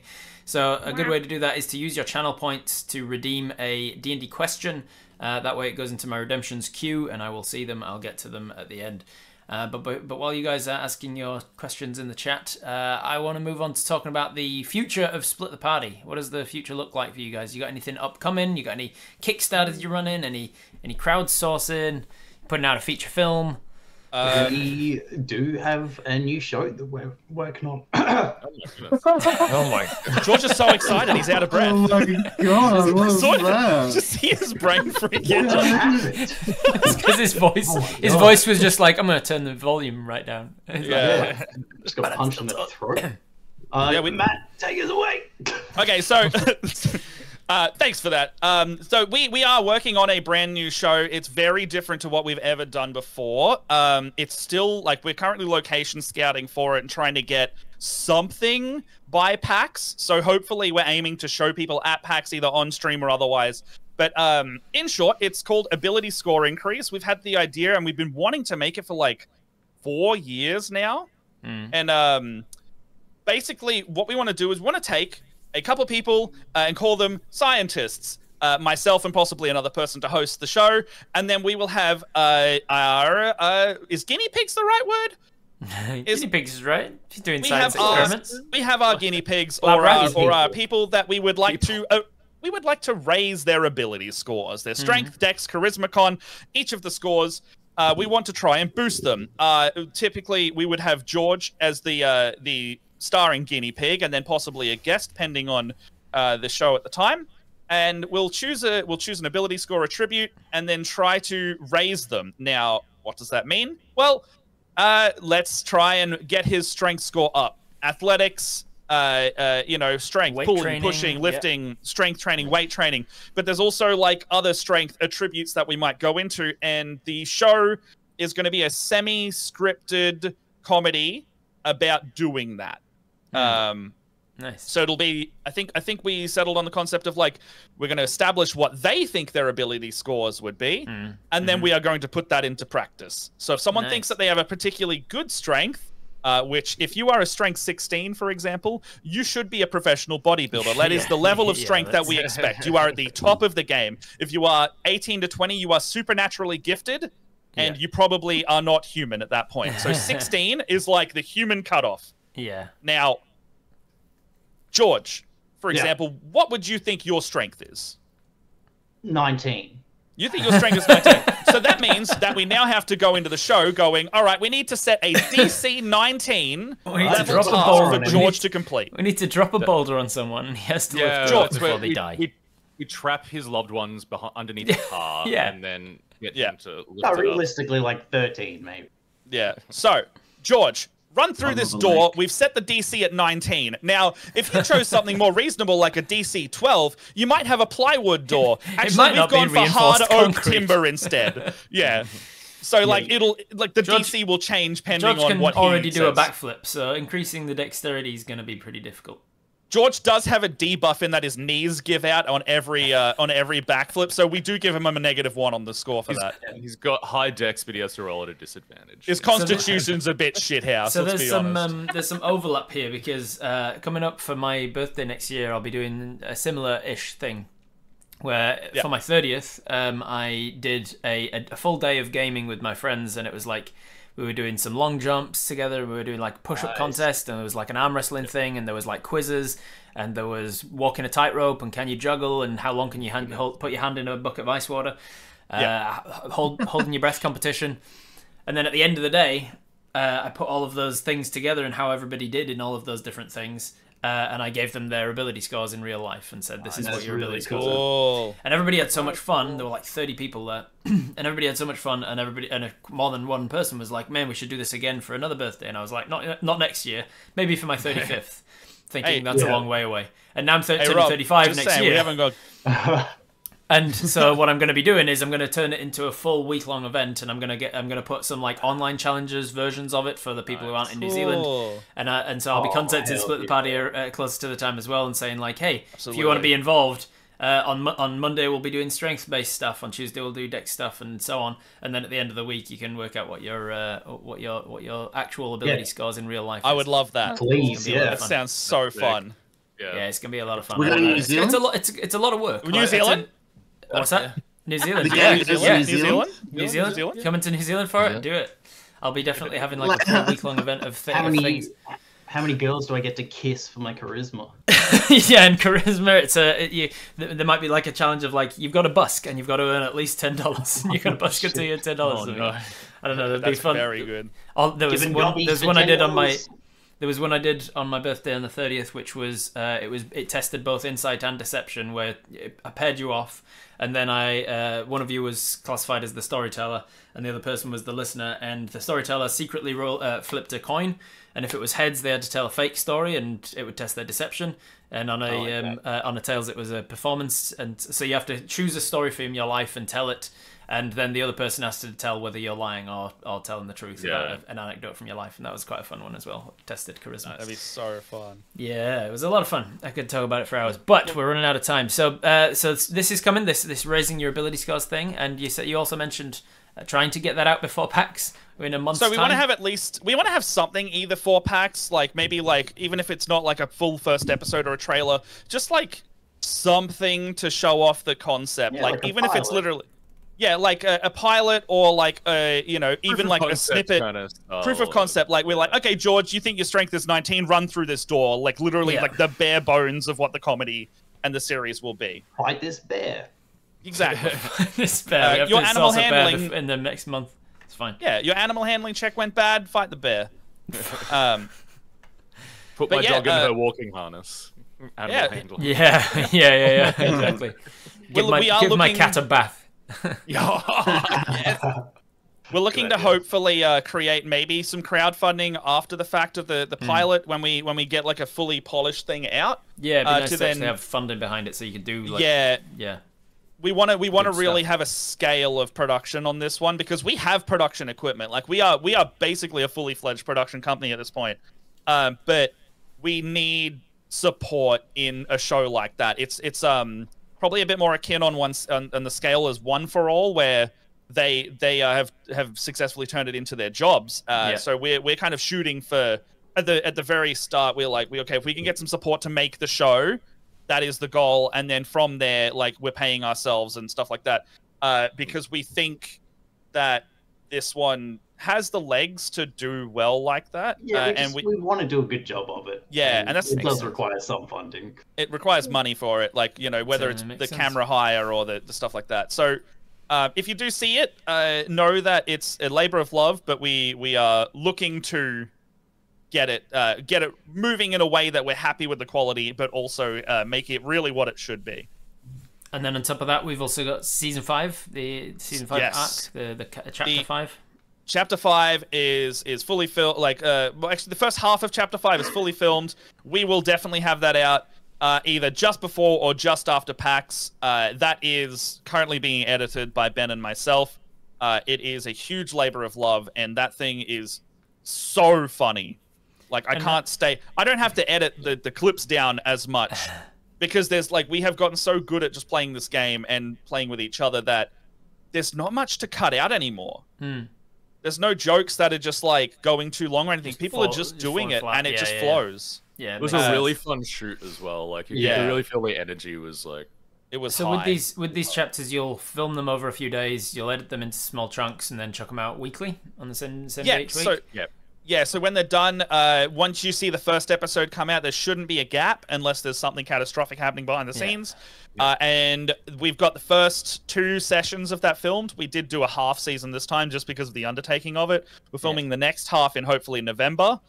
So the second half of the season, if there is a gap, will be out at the start of the next year.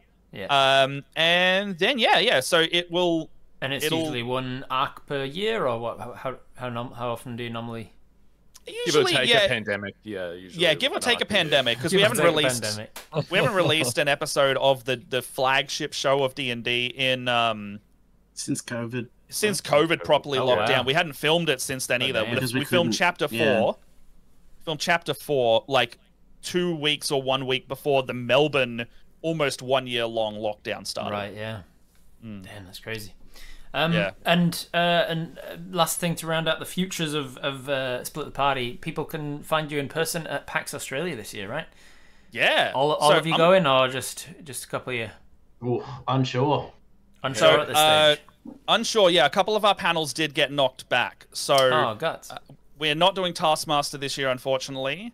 We are doing the Smash or Pass Dragon Age one. It's called Spicy Dragon Age. That got up. Good. I like the Mass Effect one from last year.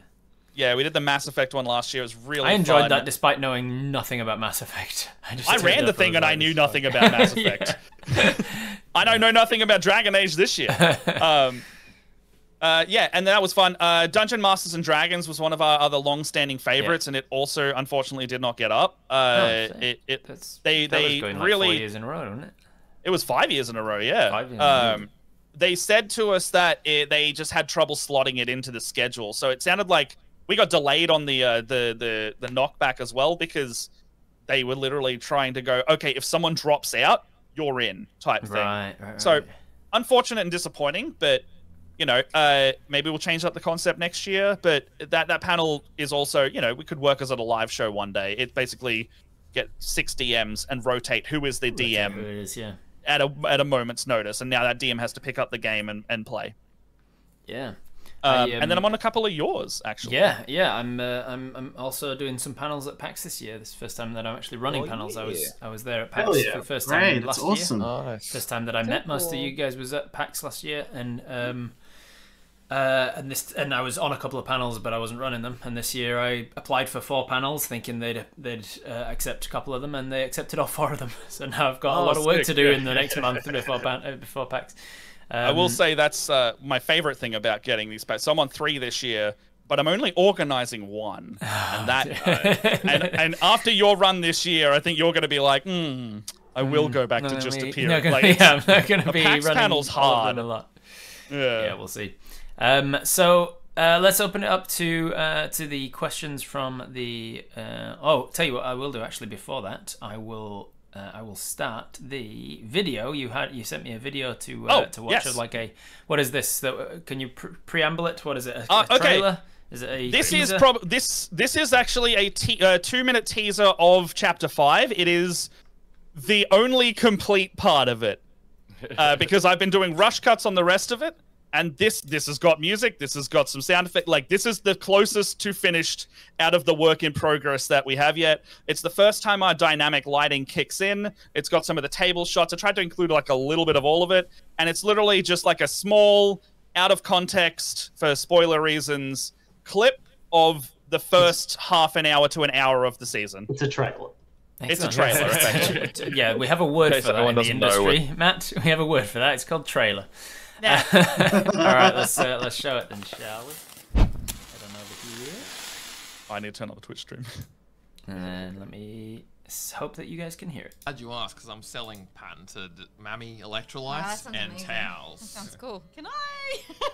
I don't know what I want to do here. Not insight. But Right now, you're in the post-adventure life of your dreams, so you can do whatever you want to do. I just feel a bit sus about whatever these electrolytes are. I kind of want to investigate. You want to roll that, insight on see if it's a legitimate. Yeah, I'd like to roll some insight. Oh shit! It's a natural 20. That is a. Where's my insight?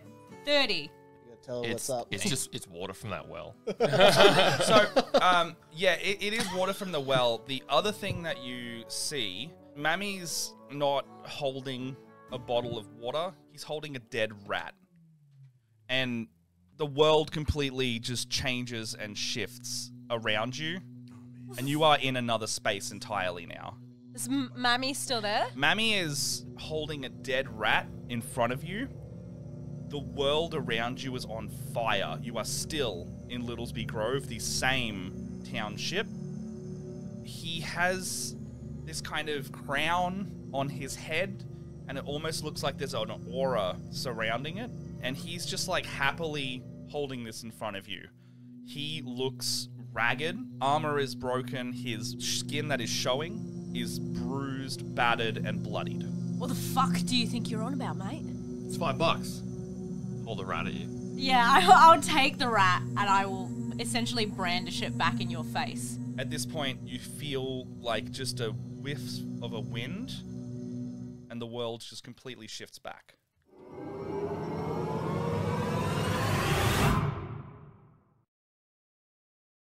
That's water from the well, alright? I know your game, okay? I played it before. Stop fucking about. Stop charging people for water. Just dump that shit out. Don't know what you're talking about, but I'll take my wares elsewhere. Yeah, you think that was just a good business pitch, if anything. You don't have to go to the well for this. There we go. So there's a very nice trailer for the arc. And when can people actually see this? Still TBC on the release date, due to the editing, but hopefully end of this month or the start of next month. It's looking good, man. It's looking good. I went back in prep for this this chat. I went and binged some of the things on the YouTube yesterday, and it's a clear step up production wise from earlier editions, earlier campaigns, earlier chapters. Like the set you've got, the lighting, the minis, the terrain, it's all amazing looking stuff. Yeah, it's almost like a complete overhaul that was the goal. And now that we had some ability to fund it a little bit, we're like, let's just put it on screen. A bit of a glow up, you know? Yeah, very much so. That makes sense. All right. A makeover. Let's pull a makeover, yeah. Let's pull up some of these questions. So Joe Baby asks, how many episodes do you do per season usually? 20-ish. It's either just below or just above 20 as of the last two. Season 2 was an anomaly in that it's basically 2 seasons worth of length, but that was the one where it was like, we're still kind of trying to work out what the show is.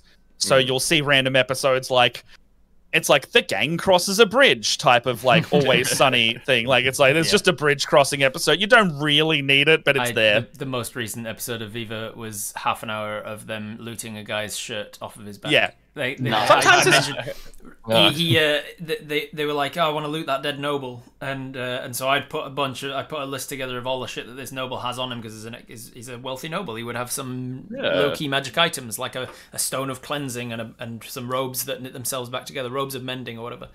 And so I was like, all right, so that with various different DCs for how hard it's going to be to steal it from his body in broad daylight without other nobles seeing, he's got some keys in his pocket, he's got a bag of gold, he's got some robes that mend themselves back together, he's got this and this and this. I just kind of put it in there as verisimilitude more than anything. And he goes, I want the robes. I was like, you're going to leave the gold? You're going to go for the most difficult thing to pickpocket off of somebody is the clothes he's wearing. Clothes off their back. But he was like, that I'm going to go for it. So of course they were failing and there were shenanigans and there was people trying to distract the other nobles around so that he could steal things. And it just ended up an entire episode of them just stealing things off of this dead noble. So I get it. Sometimes it's an entire episode of crossing a bridge. Those are the funnest little episodes, right? Yeah. Like little. That's real D&D. That's real D&D. Yeah, exactly. I had an entire episode of my game, like our personal game, get sidetracked by our barbarian Minotaur trying to sneak into a cultist area with a barrel. Yeah. Like, Yeah. Hey, audience, just be thankful that we cut out shopping episodes. Yes. Yeah, like that's it. Like with those older seasons and some of the new ones, you will get like the longer episodes. But as long as they're funny and the content's good, like we're happy to keep them in because you can't just be all serious. And that's what we really like about our show is that I think we had like a universe kind of spanning episode, and then someone just goes, "I saw the void of the universe, and it showed me so many horrible things, like Hexdet," and just bringing it back down to earth. So fucking funny. Fancy asks, how do you decide what makes it to a TikTok?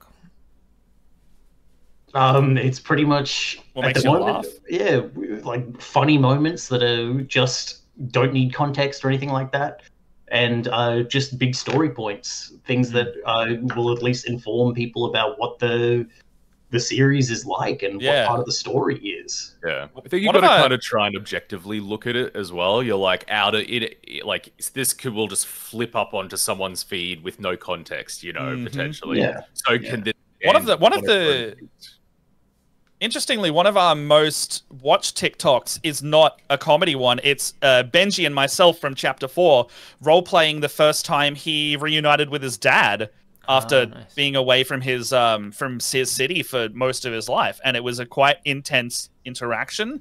And then George intercuts it then George ruined it. And then much like the comedy and drama of the series, Brennan and George start going, "I want to be a dancer," and start doing some dumb shit at the end of the clip.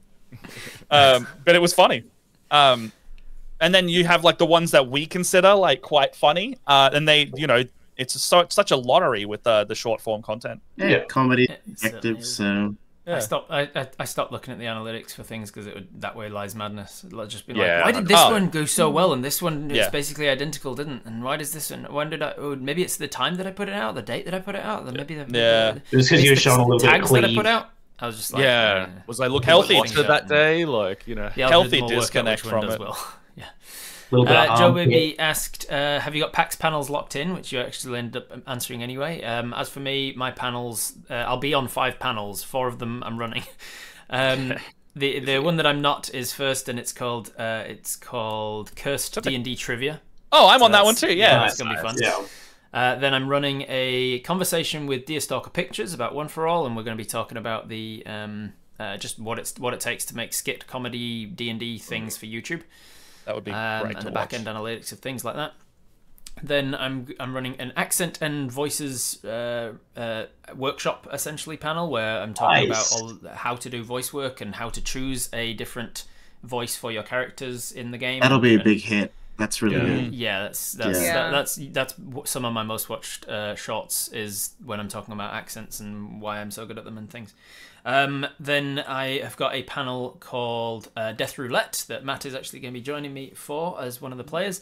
And it's basically the concept there is there's going to be one very high, powerful creature that's basically nigh untouchable.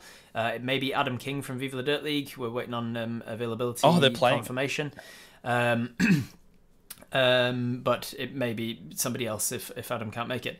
And basically they're an untouchable level 20 character, and they are joined by a bunch of level 1 characters, and they are put into very dangerous situations where the audience, it's a charity stream, and so the audience can donate shit tons of money to just kill off the characters in a rotating door situation. I've got a huge number of cast for that are all going to be in the wings waiting with a character sheet. They come and sit down, they introduce their character, they get killed off immediately. They tear up the sheet and grab a new sheet, and they join the back of the queue. It's a lot of fun. If you need an extra person for that, George has got some truly fucked builds. If you need a level 20 character, yeah, good to know. I have not been able to kill some of George's characters. Good to know. Like trying indeed. to. Yeah. Dag once joined my stream. Dead Aussie Gamer, a mutual friend of ours. He joined a stream once where it like a one shot, and he was like, "I've built an unkillable character," and I was like, I'm going to try. I'm going to have to try and kill this character now. Then my last stream is Twitch Tales Live, which is my interactive D&D campaign. But the audience at PAX is going to get the options to yes and no to decide the direction. It's basically a choose your own ending, but with D&D. Cool. It's going to be a lot of fun. Canon? So yeah, those are my PAX panels. Hell yeah! Awesome. Will it be canon as well in your world? It will, yes, yeah. All my campaigns always take part in my world, all usually within the same time period as well, so that they can interact. That's dangerous. And things. It is dangerous. But That's dangerous. It helps me to world build because I'm forced to be like, I better flesh out this country now because I'm sitting in campaign. Awesome. All right, Fancy, who happens to do the huge lion's share of my editing for me, has said in a soundbite fit enough for a YouTube short, Insta Reel, and TikTok. What is your collective advice for people wanting to do what you do? Just start. Just start.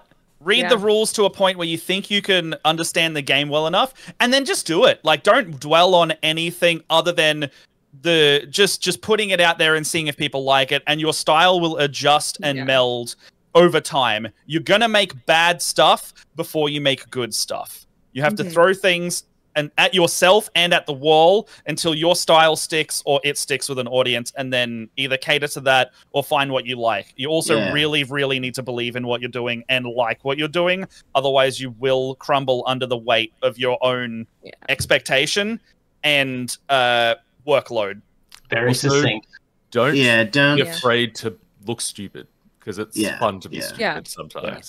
You will. And, yeah, you're gonna fail at the beginning. Like, I know the first couple of games, like I don't have as much like on the internet content creating as much as these guys do, but I've done a lot of D&D games and DM'd a whole lot. And my games, I'm embarrassed to talk about some of the first games that I've ever DM'd. I was like, I cannot believe that I gave my first party a deck of many things. That was a horrible choice. What was I thinking?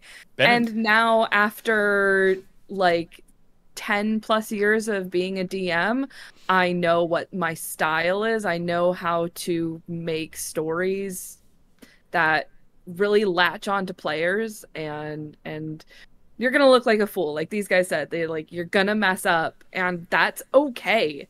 Like 100% of it is just learning on the fly. And as long as just don't hurt anyone else while you're doing it as well. Like you can mess up, but don't mess up so that you're impacting other people. Make it so it's impacting you as a channel rather than like you're hurting a group of people or something like that. Don't go out of your way to mess up in the other ways. Similarly, Leia, what advice would you give for people starting to paint for the first time? Ooh, just get out there and try it. It's kind of in the same vein. You're gonna mess up a whole bunch. I actually still own the first miniatures that I ever painted. I mean, granted, I have an art background, so it was a little bit easier for me to grasp it at first. But like my big thing is I never painted faces. On my first miniatures, the first miniatures I ever painted, the only thing they have on their face is eyebrows, because that makes faces look weird without eyebrows. But you have to start to just like jump in, and don't be afraid to reach out to people who do know what they're doing. I got a lot of recommendations for brushes, wet palettes, paints, tutorials to look up by asking other people in my community, people who I saw and that I looked up to. I just reached out and was like, hey, do you have a good like tutorial on how to do eyes? Because that was like my big hurdle. And I had somebody recommend a really good video, and I've been doing it that way for the last 6 years, and you only get better. With just continuing to drive forward. I think the Band of Badgers gang is a really good example of that. They've been doing the Great British Brush Off, and a lot of them were like brand new, never painted miniatures before, but having done that show and some other like learning shows, like I taught them how to paint eyes in some of their like learn how to. My best tip for painting eyes came from a friend of mine who does most of my my mini painting, and he's incredible at it. And he says, the quickest tip for eyes is never try and put them facing forwards, because it's much more easy to tell when they're lopsided if they're not. So always side-eyeing with your characters. Like side-eyeing is much easier to do in a consistent way. If you are freaking out about like my eyes are always like cross-eyed or whatever. Think about making the character side-eyeing instead. There's also a lot of paint ranges that help you more than others. So like you can get staining paints that will kind of seep into recesses versus there's different methods basically of the acrylics. So the talent in a jar, he calls it the wash. Yeah. So like you'll get stuff that put a wash you on your can mini. you can more or less do something like that with like fairly minimal effort. If you have certain kinds of paints, or if you dilute paints down, they'll naturally flow differently. And yeah, it's like the washes are literally called liquid skill for that reason. They make everything look good. Yeah, I've dunk never it in Molten oil. I never painted anything before, but the first thing I painted was like a big mini, which was this dragon. Oh, nice. And I did this. That's the first thing I've ever done. It was easy for me because it's a big thing to paint. Yeah, I started with something big too. Like the first thing I painted was a tree ant. That's great advice. The first thing I painted was I did my this last week. halfling mini. Oh wait, are we grabbing big minis? Yeah, grab your Tiamat. Yeah, the big one. Oh my goodness! Oh, that's so sick. Well, that's better than my dragon. You just had to one up it, didn't you, Leia? Had to one up it. Yeah. Sorry. I was like, I I'm paint kidding. something for the first time, and I went with this halfling. And you're like, Yeah. And I'm like, he's got sideburns, so I'm going to paint those on it. Like half his face is just red for that. Scale down, like single if anything. hairbrush.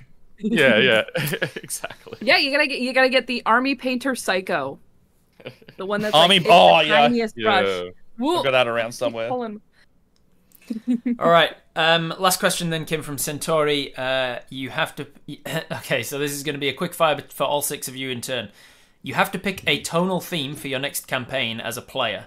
Are you more team dark and gritty or team light and shenanigans? Matt. Light and shenanigans. Well, light and shenanigans. George? Dark and gritty. Yeah, I'm gonna get dark and gritty. I mean, Or you guys. shenanigans and gritty. You guys started a riot at a school while trying to Dark investigate shenanigans. serious matters. So, like, you rolled a crit 20 and convinced students to, like, overthrow the school in season 2. Yeah. So I don't, like... We got half and half that's saying... It's team like a dark and half-half. gritty, light and I'm going to shenanigans. say light. Yeah, I'd say light and shenanigan. Yeah. Light Gritty and shenanigans. Pretty shenanigans. Gritty and gritty shenanigans. Yeah. Light and dark. Anything with shenanigans. my- is Light and dark. more Light and dark, freeform gritty chaos. shenanigans. Just a My bit of problem everything is the D&D campaign right now that I'm a DM of is quite gritty. So I'm like, it's the end of the world, guys. We're coming to the end here. Everybody is dying.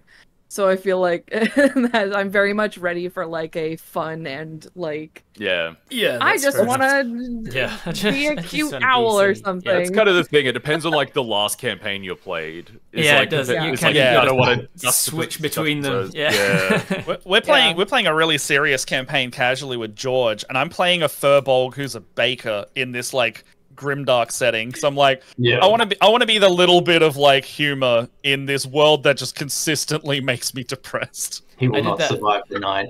I did that I've one used- time. I was running D&D for kids, and it was one of the early days that really helped me to understand, hey, your players need to be invested, otherwise you're not going to get anything out of the game yourself either. Like, so I was trying to run this sort of dark gritty kind of realistic sort of thing, and I realized they just weren't having fun, and so I was like, give me your backstories. And one of them was like, I'm a baker from Bakesville, and I'm on a quest to make the best bread. And I was like, okay, it's because I was misaligned from what you were wanting out of this, and what you were expecting out of this. So I went full pivot. The campaign just became they went on what they thought was going to just be a side quest to take him back home to Bakesville or whatever. And when they got there, they realized there was posters up everywhere that said the king is looking for the best bread in the world, and there's a 1,000 gold reward for whoever wins the competition. So they went on this fetch quest where they had to get the best flour from going to a mill with some sort of air elemental. Like the air elemental was refusing to turn the windmill anymore. So fun. So they had to convince him. And then they had to go get the best egg from the rock, and they had to go kill a rock and get its egg. Then they had to get the purest of water from the water elemental plane, and they had to get all the ingredients for the bread. And That's so fun. suddenly they were all invested again, and I was like, yeah, you gotta understand That's it. what it is that your party's wanting. Yeah. That's I want such a to good play point. an epic baking campaign now. All right. Doing kids games is such a different, like from the pro side, doing kids parties, like I'm going to one after this for a 5-hour game, and having to do such a different game really gives you the perspective of like, you don't have to do only gritty, you don't have to do all it, and the kids are just gonna want to have fun, and I think it's so refreshing to then bring that energy back into a group of like adults as well, where it's just like you do whatever you want. Like, doesn't have to be everything doesn't have to be world ending lich, dragon lich, whatever. Like, it's adjust the stakes. Yeah, just the stakes. Perfect note to end on. So I think with that, we've got our health points regenerated. We've got our those of us with arcane recovery have got some spell slots back. We're ready to go and try and catch that goddamn druid. God damn it. So let's call the end of the short rest there. We'll kick out the campfire. Where can people find you if they want to continue the chat? You can find all of our stuff over at Split the Party TV on Twitch or youtube.com/splittheparty. Split the Party on TikTok. We've also got a link tree that pretty much has everywhere you can find us, including our Patreon, our Ko-fi. We didn't talk about our Power Rangers stream. Every Wednesday night, we're streaming a Power Rangers RPG with George, Brendan, and Benji. I am not the DM. We have a guest DM, Anne Ramos, doing that, and it is a Power Rangers themed. It is a Power Rangers RPG, and they are all playing Rangers in their origin story arc. Nice. Check it out. It's really funny. Benji's the Blue Ranger. So fun. Yeah, so much fun. So check that out. That sounds. We set up the anime. It's very overlay, but yeah, I'm also a professional DM. Hire me for your games. Shoot me a DM or wherever you would like, or an email. Get in contact. I can play games online or in person. George, where are people finding you? You can find me at Sir Georgethy on Instagram and Twitter. And yeah, come check out Split the Party. I'd love to have you see some of our weird shit.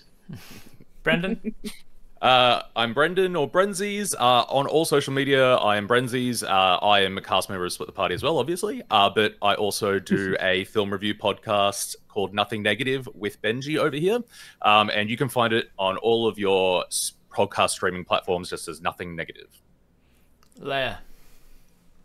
I'm Leia. You can call me you can find me at Sorceress Sundry on all platforms. I paint miniatures on Wednesday mornings or Thursday nights for Australia.